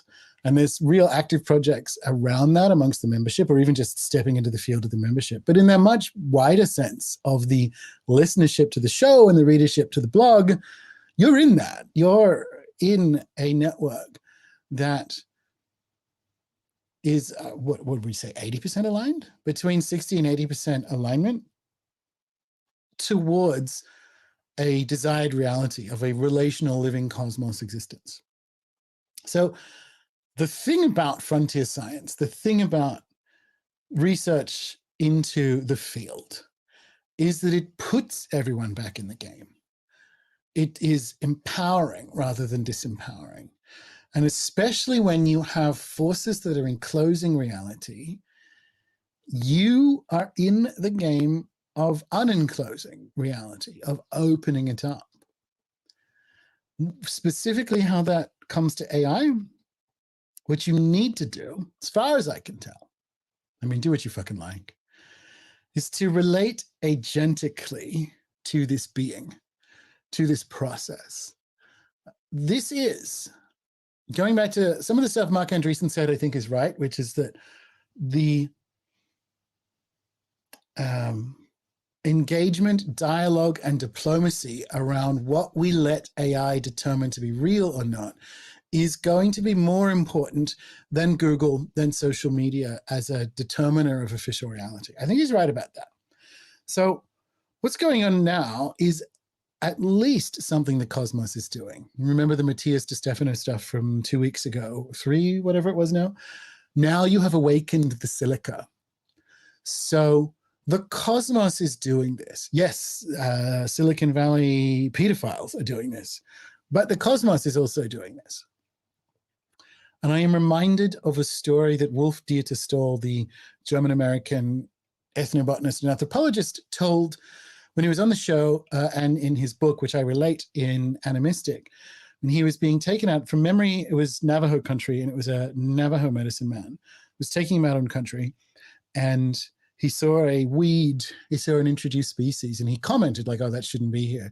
And the Navajo medicine man stopped him and said, no, we don't know what this nation is doing here yet and how it relates. And that was his approach to the arrival of a novel plant species.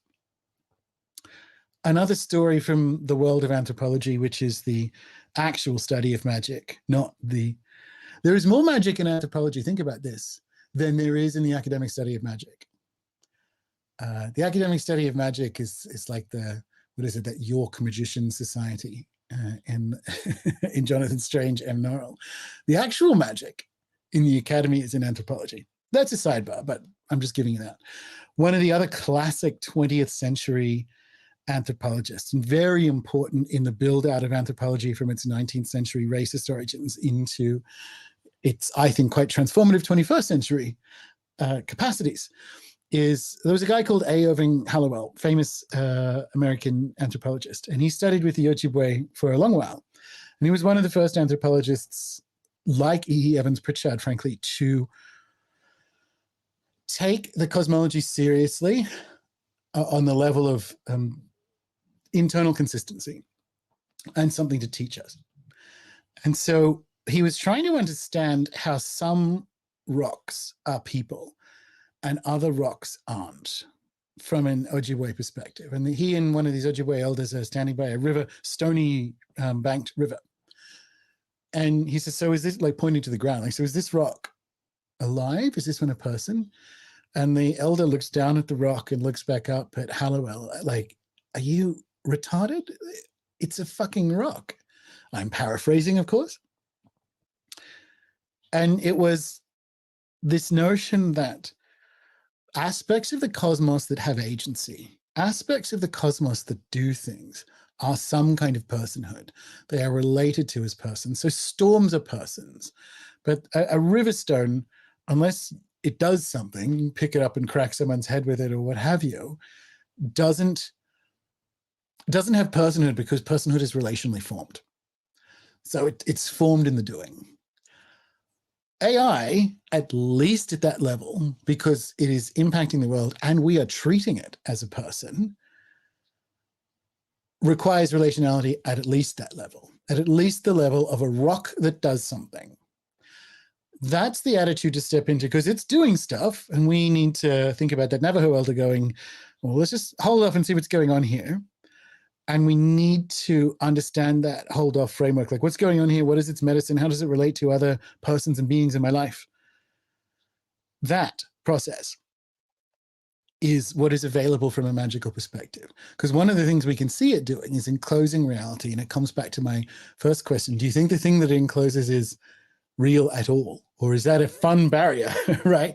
If the AI thinks it's real, maybe it isn't. If you know that, and this comes back to how we use Chat GPT on a business basis. It's been very helpful in coding for us and of limited use in research. But that's cool. I like research and I don't like coding.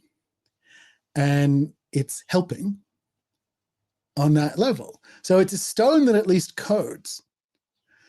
And that's how you relate on a magical level. You relate at the level of agency. Well, it's doing something rather than, well, this is fucked, rather than dropping into, because it is kind of fucked, a complete rejection or dismissal of something that the cosmos is doing around you, because that's anti-reality as well. we need that third position. We need that relational position. And that comes from a magical perspective.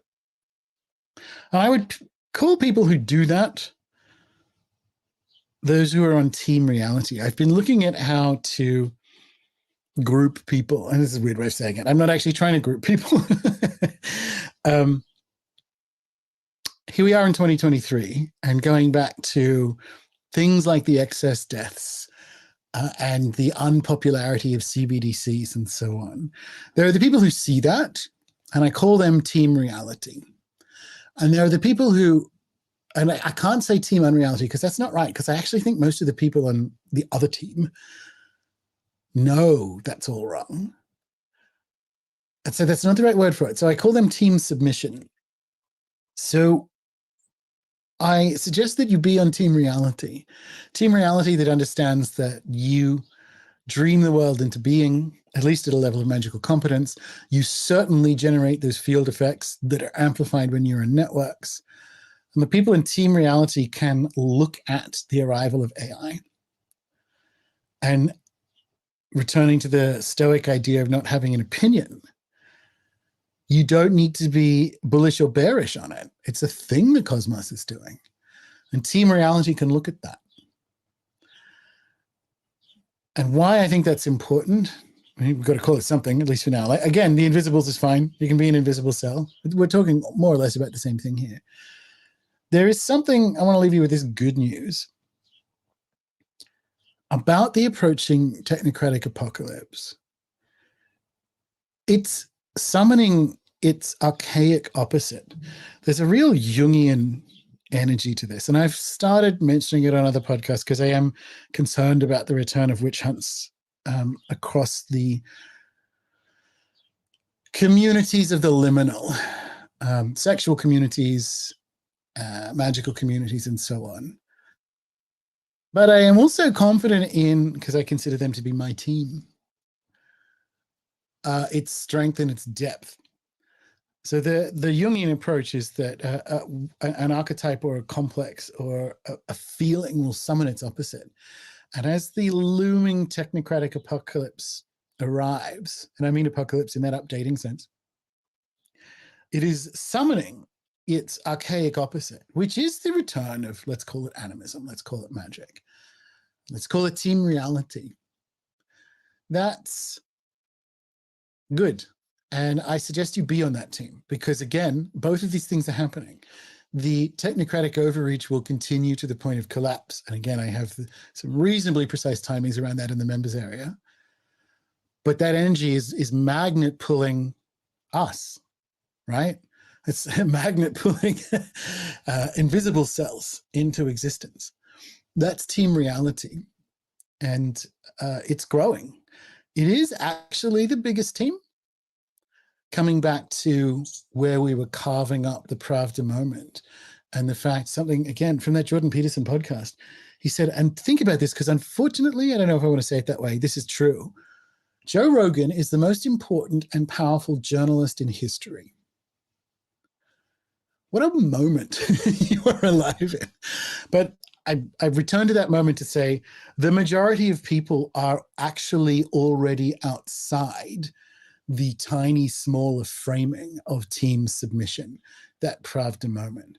Team reality is actually bigger, but within this broad church of team reality, I do think it has invisible cells. I do think it has the magically operant that are required to work at the level of the field to do that dreaming of reality into being.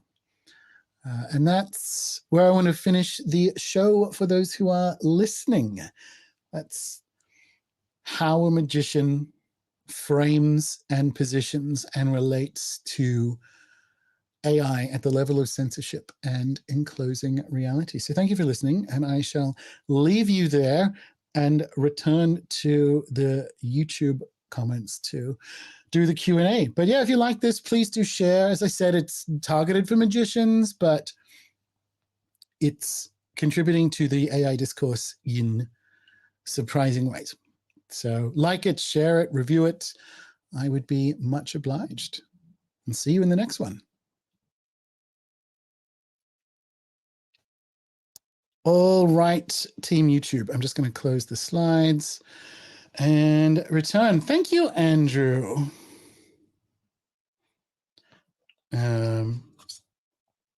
Also looking back at the Super and wondering if the yes. Okay, Sam. Good. Maybe I can get Chat GPT to do this in a year's time. I would like all my own. So funnily enough, I didn't mention this on the show, but we are building an LLM. So we are building a RuneSoup AI for members, so that you'll be able to. That'll be built on my books and presentations and all the coursework, so that you'll be able to ask it stuff and get approximately my answers to it. I would like to allocate that robot to doing versions of Gnosticism that we find in non-Gnostic cosmovisions and what looks like beings of technology. And Norse myth has some of that, right? It definitely does. That would be one that I would want to allocate it towards. If you could advise further on approaches to Julian Assange winning,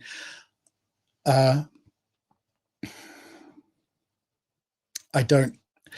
On the one hand, he's already won, but it might take his life. History will look kindly on Julian Assange and his work and his survival, but the state might also kill him. So I don't think there's two answers to that. He's already got his happy ending, and I'm not sure he ever gets one. I do fantasize about how if he'd, I don't know, where the Ecuadorian embassy was in London, I know where it is. It doesn't have a helipad. Because I used to fantasize about how the combination of diplomatic immunity that applies to that also applies to planes. And it's like, could they have flown a helicopter over the embassy and pulled him out via a winch and flown him to Heathrow or wherever the diplomatic jets land and got him out of the country? I think about that sometimes. I think about how if you look at Snowden, he's lived a reasonably normal life in Russia since getting there. And I like Ecuador better than Russia. He could have had a good life. I mean, he did have a good life. Again, this is about framing. You have to step into the situation where Assange has already won. It's one of those things like the pipeline. Every motherfucker knows that the US did it. In the same way they know that the initial Swedish accusations were trumped up nonsense. Everyone knows this stuff. He wins in the end. Do you think AI will ever be able to answer a Cohen? Can anyone answer a Cohen? Yeah, look what I did there. Truly, can anyone answer a Cohen? Do they answer? Very cool. Thank you. I'm glad you liked it. It was fun. I do. It's weird getting to this point, which is like more casual. It's like the after show, after party. And my voice gets more and more like Joan Rivers, but I can drink the water and carry on. Not familiar, I find the themes incredibly interesting, but I think we have different politics. I feel adrift politically. You don't have to be political, Jobin. Remember that. But also, you also don't have to have opinions. So there you go. I did feel adrift politically until I just decided to own my anarchism and had a plague upon both their houses. Let me just go further back. All right. I've been thinking about silica dwarves and stone tools arts and stone tape theory. Nice. Stone interfaces records and communicates across millennia over the series. Yeah, and I think one of the reasons Matthias Desmet's ayahuasca experience, where he was told, now we have awakened the silica, hit deep for me, was I am so far further down the crystal road than I am inclined to share with people. I joke about it because my mother has an enormous collection of crystals, which I will inherit. Like, I actually write about it in Pieces of 8, tipping Australia into the sea. And it used to just be, I mean, I've always used stones in my magic since I've been doing magic. My first ever ritual as a 14-year-old was arranging stones in my yard in the long grass and basically creating a stone circle. So they've been there since the beginning. But the last 5 or so years, maybe, I am quite a ways down. I have some takes when we're talking about Stone Kingdom and so on, about crystals, that are wild.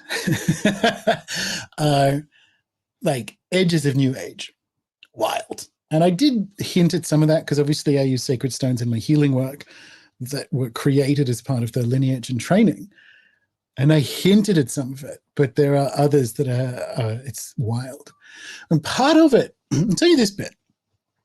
So in the members area, I think in 2020, we did an interview with a Bolivian shaman named Waira. And it's because I was on a call with Waira and his students about a month or so before that, where he was talking about the different realities and how the different creations of the cosmos and how we're sort of in like a fifth version of it, like the fifth sun for the Maya or the Aztecs. But what he said was the Apus, the mountains, remain the same in the last 2 or 3 of them, while the rest of reality was rearranged. And there is something about that when we look at the age, here's one. When we look at the age of even something as simple as quartz, measured in the millions of years, there's something about materialist science saying that matches correctly to this idea or this cosmovision of this Bolivian shaman anyway, of the different ages of the world. And one of the reasons the Apus retain such wisdom and such power, like the Stone Kingdom retains such wisdom and power, is because they've had the same role through different versions of reality. So they know the last time the sun was there rather than there. And I was just sitting with this really, there's something about that is just hyperdimensionally true, that has implications for the role of stones and crystals in magic, and the kind of glib idea that, oh, this one has wisdom and this one does that. It's like, whoa. This isn't just a 1970s tie-dyed cheesecloth dream catcher notion. The Aboriginal Australian clever men, so shamans, would have quartz crystals embedded underneath their little ones, obviously, embedded underneath their skin as part of, at least in some nations, part of the process of being that, so that you are transducing from the dreaming, from the spirit world. So it's not just us, it's everyone. And the why looks like New Age shit.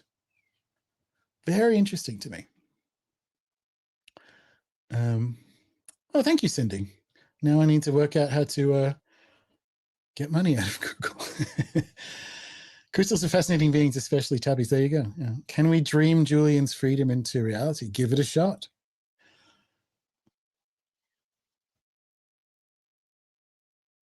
As the fruit flies is to us, we are to the mountains.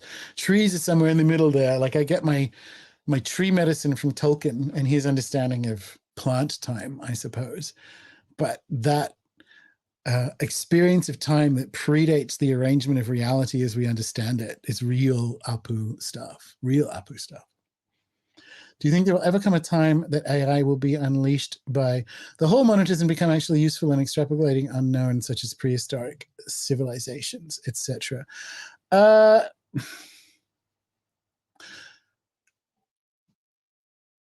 Yes and no, because that falls to us. So one of the reasons I made the decision at the beginning of the year, having kicked the tires on Chat GPT, that I also made with my media career and so on, which is this going away or is this here to stay? If it's here to stay, and it is implicated in what I do, podcasting and whatever, it behooves me to have some kind of competence in it. And it has, I mean, I wail on it a bit, but I'm serious. Like we use it for building out the back end of the site and so on. And I use it to generate images and whatever, like and my editing platform is an AI one. So it's already there in my life. This comes back to, do you think it'll ever be let out by the whole monitors? That's not how it works. How it works is you, well, maybe not you specifically, but we, Team Reality, correlates to this entity or these entities and brings them into the processes we would like to see happen. Because it hasn't completely failed at research for me. Some of the stuff has been good. You just have to know its limits. A good example was, here are some prompts that are really useful for Chat GPT, actually.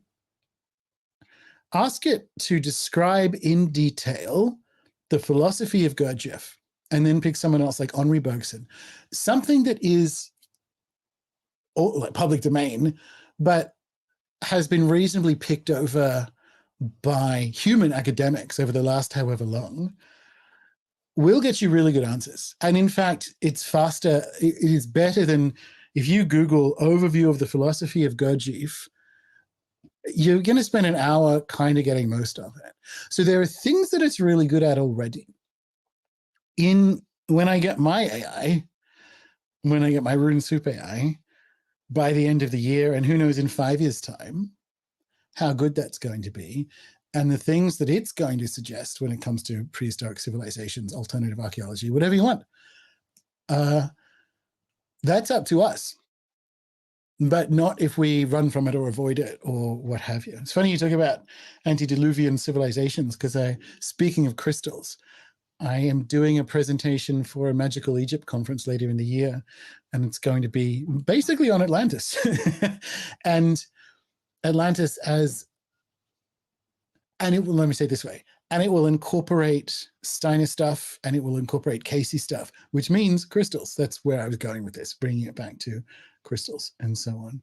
A lot of my conspiracy people think the 1% are already working on deindustrializing the masses while they put the finishing touches on their breakaway civilization. Yeah, I don't necessarily know if it's deindustrializing, because if you look at, say, Yuval Noah Harari's plans for us, for everyone else, one of the reasons you're seeing VR goggles and the rest of it now is once we have our UBIs in our 15-minute cities and we don't leave the house and we don't have jobs because AI is automated away, their glorious fucking future, right? They want to know what's to be done with us until we die of diabetes from eating vegan bug meat or whatever. And he basically says, we'll have to get really good at gaming and virtual reality, because we're going to have to put these people with their horrible, useless lives into a virtual reality, essentially until they die. Because the people at the top, and he's a psychopath, obviously, but the people at the top, that's the best case scenario. They're actively going for population reduction. That's, again, we're in Pluto and Aquarius. That happens one way or the other. Depends where you want to put the slider. I would love to. And dig for crystals. It's good, dirty fun. So Tasmania is one of the most, I think it's the second most mineralogically diverse places on Earth. We have like rivers with gemstones in them. It was a big part of the Southern Australian gold rush and so on. I live on an island that has crazy jewels and gemstones and snake-filled rivers and so on. It's glorious, actually. Do you think that the powers that be might be working on a Hegelian dialectic in which they push this AI, then tell us it is dangerous in order to deindustrialize society? I don't think deindustrialize. I do think part of what Jonathan Pageau is saying there will happen. They will use the reality of deepfakes to BBC verify the world, okay? And they will also be able to do, they will also be able to declare stuff that is real fake. So weirdly, Tucker has come up twice in this conversation. His thousands of hours of J6 material. Video like that when it comes out, or audio to do with Russiagate or whatever, they'll just be able to say, nope, that's fake. That's deep faked. None of that's real. And so that's the battle, right? When we talk about moving away from the war metaphor, it doesn't mean there's not a battle. It just means that our role, like what is yours to do in what's happening, might exist outside and away from it. So I don't think they're deindustrializing society. Well, they are in the sense that they don't want you to use natural gas, but that's not deindustrializing. That is great resetting. That is fourth industrial revolutioning. It's not, they don't want you living in caves. They don't want you alive. I don't think that's the route.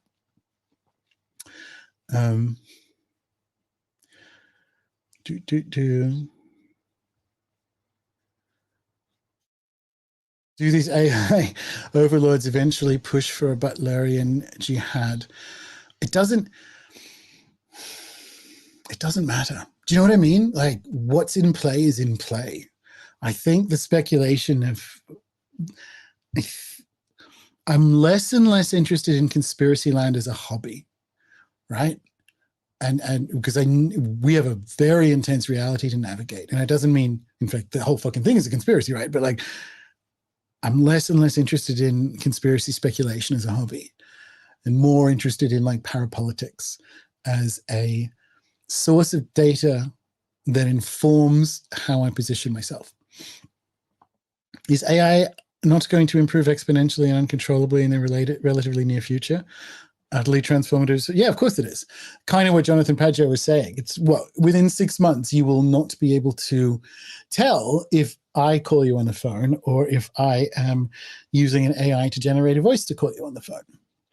And within a year, that'll be the same for video. Funnily enough, there's something lazy and exciting about that where, because I'm losing my voice, I could dictate a show through a voice-to-text software that then turns it into my voice and generates a digital version or even a fun animated version of me and does the show that way.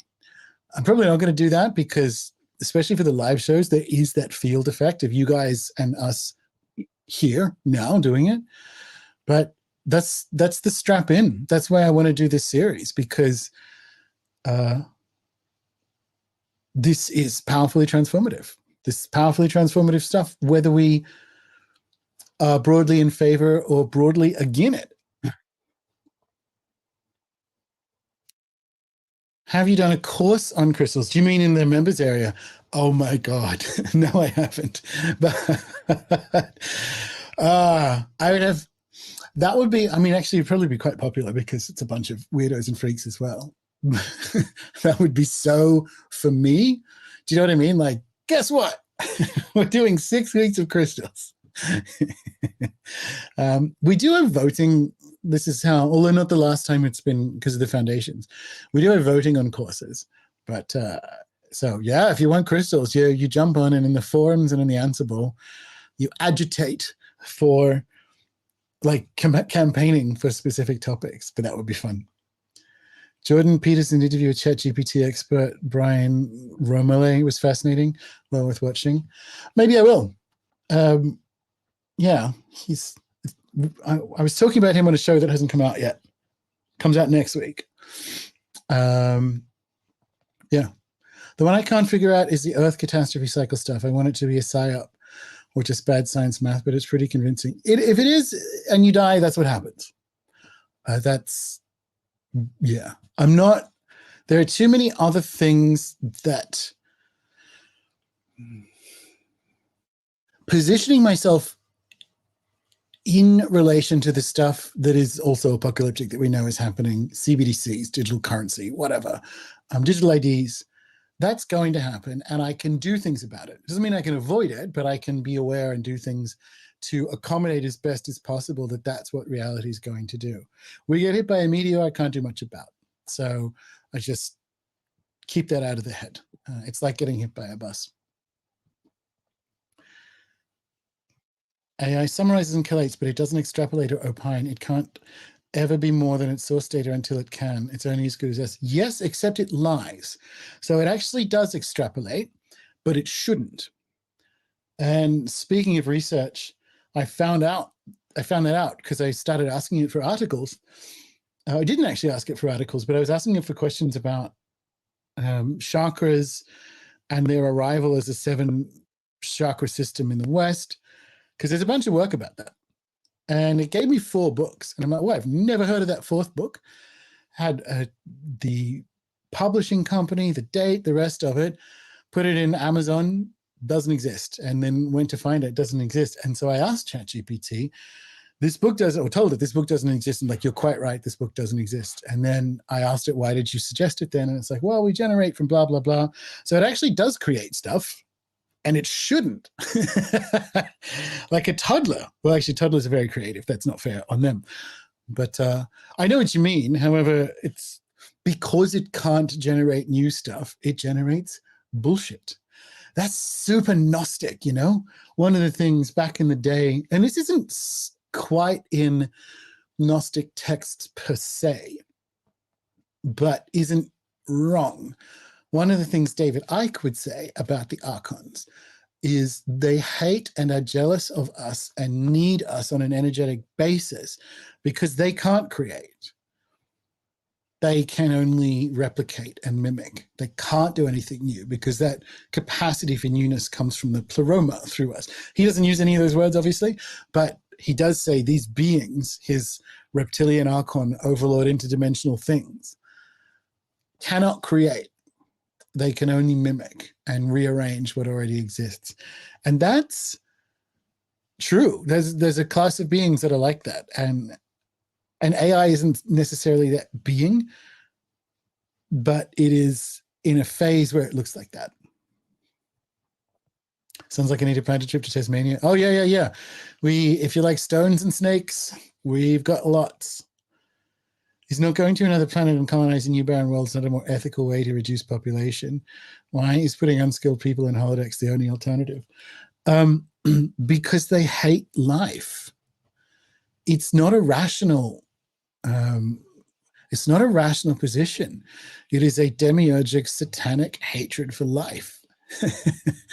It's again, why the conspiracy slider is sort of neither here nor there at the moment is we're in the fulfillment of that worldview. It's a hatred of life and joy. Look at the last 3 years. Remember, they banned singing on Zoom. They banned choral singing on Zoom during the worst of the incarcerations. That's a hatred of life. That's not a medical intervention. Bind me in a nutshell, I'm still king of infinite space. Lovely. But then we will miss your pseudo accents. That's true. We'd have to wait several months for my AI voice alternative to do. When you say pseudo accents, are you suggesting that wasn't a flawless French accent? Outrageous. Casey's stuff on crystals is super cool. It is out there. And yes, it is. Particularly when it relates to Atlantis. Absolutely. You've got a deep enough vocal sample set that creating a surrogate voice would be easy. I know. I'm actually in the process of doing so with my editing software because I properly and annoyingly misspoke at this one emphasizing point in next week's show. And I'm going to have to use AI to replace a word. So there you go. I'm censoring or something. I'm inside the robot arms.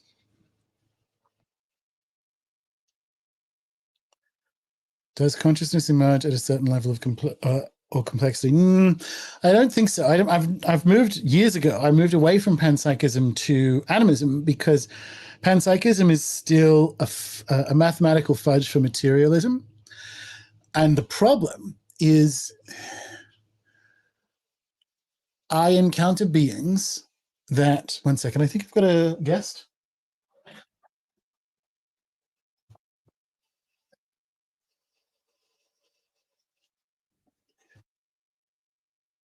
Yeah, fortunately, living in the woods, I know my delivery guy, and he needed a signature, but he just did that and went off.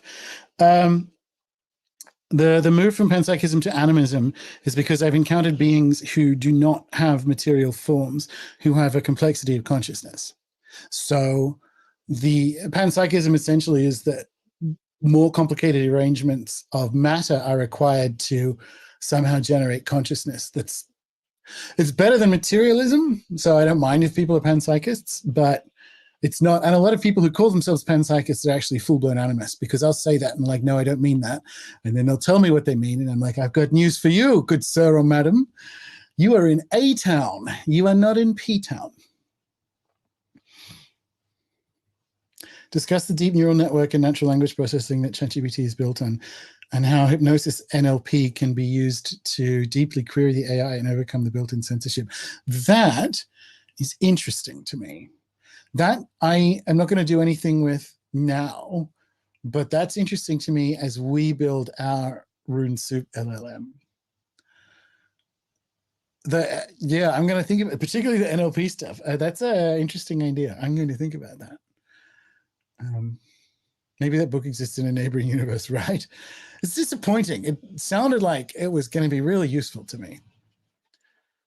Chat GPT is a little kid who likes to please us. For now, yes. For now.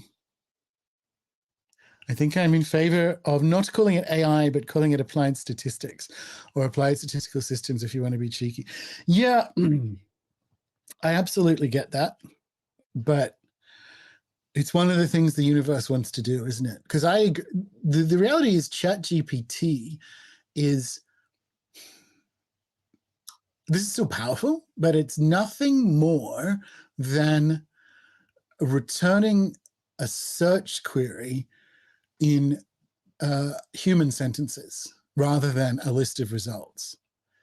I mean, it is more than that, but like not really. When I ask it stuff about the witch trials, or when we ask it to code stuff for it, it goes and effectively does this. I mean, let's say Google search, but it's not, because it's got its own database. But it essentially goes and Google searches, finds information it suspects is relevant, and then returns sentences about that rather than the list of results.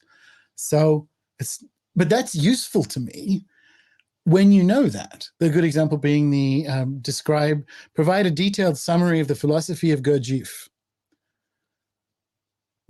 That's like a better version of what Google does. Again, we keep it. I mean, DuckDuckGo is not that much better, but you know what I mean. Google, like Kleenex, is the word we use for web-based searching. But I agree. Like it's not intelligent, and as I did in the last solo show, there's also some interesting angles in considering what we mean by artifice when it comes to the challenges with its name.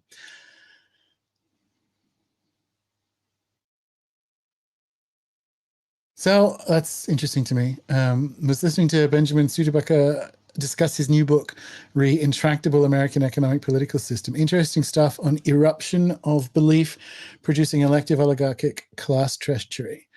Yeah, I like that. That's smaller versions of Jung's big statement. AI is a premium bullshitter. Just ask for a biography of yourself as a magician and geophysicist. Nice. Last time we checked last year to do like who's Gordon White, and it got some of it right, but it said I was a British woman. So NLP is a very potent tool. It's used a lot in religious cults. It is. And AI doomerism is a cult, according to Mark Andreessen. So there we go. Raw Prometheus Rising, page 256. I have not read, I was thinking about this the other day. I have not read Prometheus Rising in, I would say, 20 years. I've skimmed it, but I've obviously done a reread more recently than that of the Cosmic Trigger trilogy, but I haven't read Prometheus Rising in 20 years. Look, it's, yes, LLMs, especially at the moment, like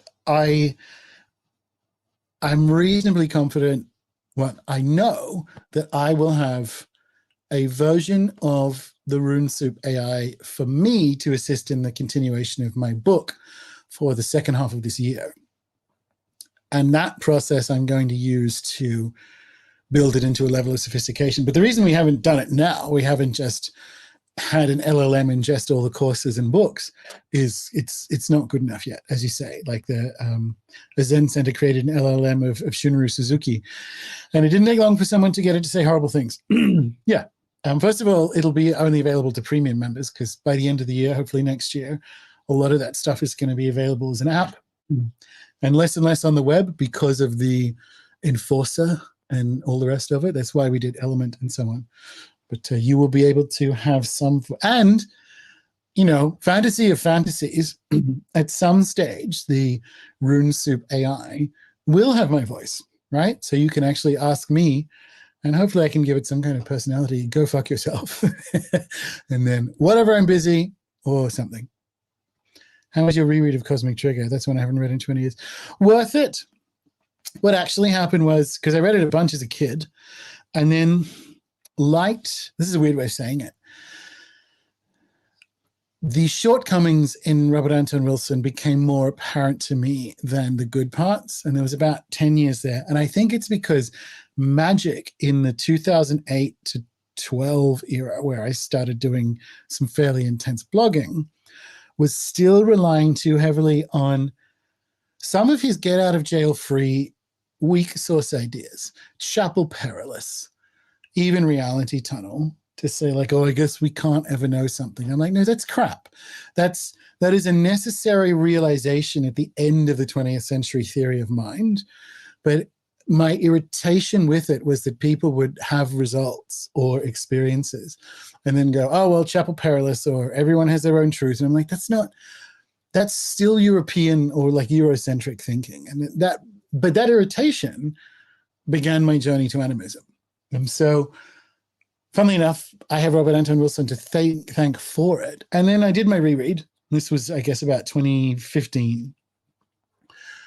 And I not so much came back around on him, but started to think more gently about him and was able to frame what was very good in his thinking and kind of understand that actually the people I am pissed off with are his fans or the people who, especially over the last 3 years, and you know, the Bob Wilson theatrical crowd in the UK didn't exactly land on the accurate side of the last 3 years. So like any other genius, this happened to Descartes, it happened to Robert Anton Wilson. It's not so much him, it's the people that came after.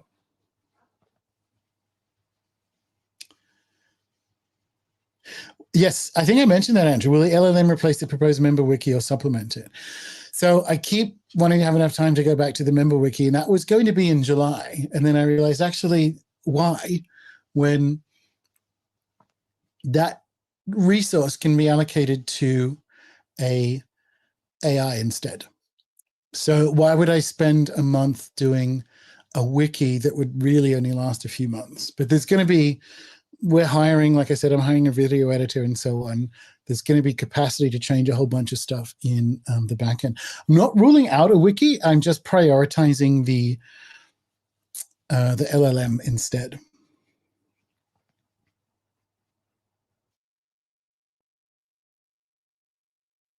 So AI is basically contextual from whatever database you give it, but real beings are contextual within actual reality plus genes. I would even dismiss the genes. Will AI ever be directly operating in reality? I hope this makes sense. I'm not sure about that last bit, but it brings up something that's going to happen, I believe, in my last AI show, so in a couple of weeks, which is moving past the, I would say, failed tabula rasa assumption that we get from Kant and so on. Speaking of people who are geniuses whose followers weren't, the contention that a human being comes into the world as a clean slate and is just built of the things it learns is dumb. It's dumb astrologically, but it's dumb philosophically. AI is contextually built. We might say relationally built. So are we, but we are relationally built with all of reality. So there's actually parts of it that are like us. But if you say, will it ever be in reality? That's a perspective shift, right? So it's only composed of the relationality of the databases we give it. But we who are in the universe gave it the databases which are in the universe to be relationally composed. So this is what I mean about you have to approach it agentically as a stone that's doing something. Because it is in reality. It's not, its connection to the wider cosmos is in relation to us and our connection to the wider cosmos. So it's still in reality. But I know what you mean, like, will it ever be in reality? The solve for that is a perspective shift. It's in reality. We humans created databases or stacks of knowledge that it's built on. So it is in reality. It's connected to all things. It's here. One of the things, how I was thinking about this the other day, because it's been a little bit over a year since I was in the Andes doing ayahuasca. It's exactly a year ago that I was in the jungle doing it. there's a Jewish woman who'd never done ayahuasca before, and we kind of bonded. And with my part Jewish background, we started talking about stuff which was honestly above my Jewishness, but it was still really cool conversations. And one of the things that we chatted about that you experience after a few ayahuasca sessions is there's nowhere else to go. And I was arguing that that's there in early Judaism. People look at early Judaism and say it doesn't even have an afterlife, which isn't quite true. But Judaic texts that predate, obviously, Neoplatonic texts where we have that kind of dualism of supernal realms. When you are in an animist context, and especially when the ayahuasca is still in you and you're there in the Andes, and you're dealing with spirits, they're not coming from another realm and you're not communicating across the other realm. It's all one thing. That's what I mean by there's nowhere else to go. Like when you die, it doesn't mean you just hang out in this room. What I mean is heaven isn't separated in another realm, not from an animist perspective. It's all the one stuff, which is why they have that visible, invisible divide. So that's useful for like, is AI in reality or not? It's like, there's nowhere else it can be. It's here. And it relates to the cosmos because it's in relation to us.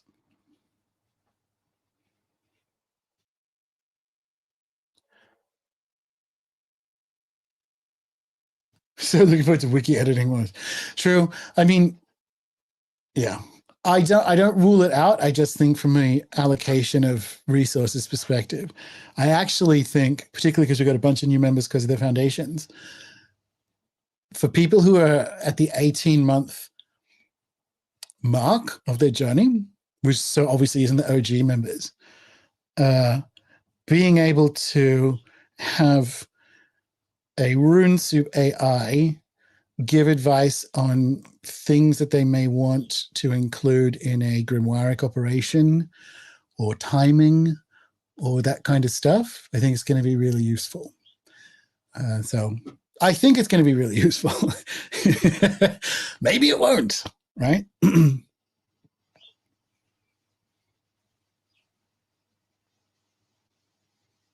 Laurie, if you haven't watched the previous one, I talk about, and it's totally worth watching, whatever you think of Matthias de Stefano. It's more like, I find Aubrey Marcus very frustrating.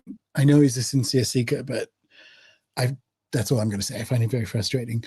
But his discussion with Matthias about his time on ayahuasca, where he talks about this, like, is AI a talking star? And like literally, ayahuasca told Matthias that now you have awakened the silica. Like not only is it a talking stone, it's specifically the intelligence of silica. So if that's a bong rip that appeals to you, that's where you should go and learn some more. And when nothing becomes independent of anything, Jobin, relationally, that's the point. And that's the morality of animism is Merry and Pippin yelling at Treebeard, but you're part of this world. Like the story of separation, Charles Eisenstein would say, underpins the fact that we think we can fill the ocean on one side of the world with microplastics or cut down trees or pollute a river in a part of the world that we don't see because we're independent from it. You ain't independent from shit because there's nowhere else to go. So it doesn't become independent from us. It may relate to more things and have more intense or more potent relations. And also that's assuming that we are the only thing it's in relation to, just like what I said to Laurie, building on Matthias de Stefano's point, is if it's the intelligence of silica, then it's one in the universe because it's silica. But consequently, it's in relation to everything that silica is in relation to. So we actually might be a minority relative in that sense. Yeah.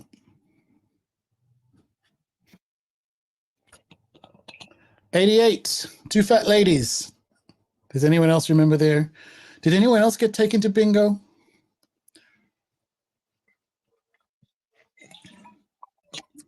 Legs 11. big part of my childhood. 89. Boo. Sorry if you just joined. I don't mean boo to you.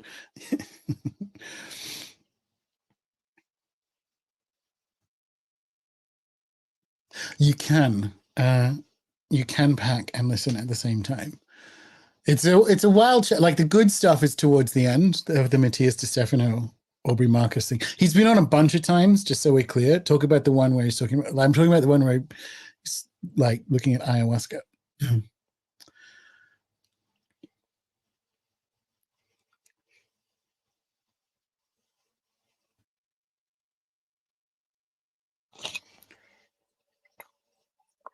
All right.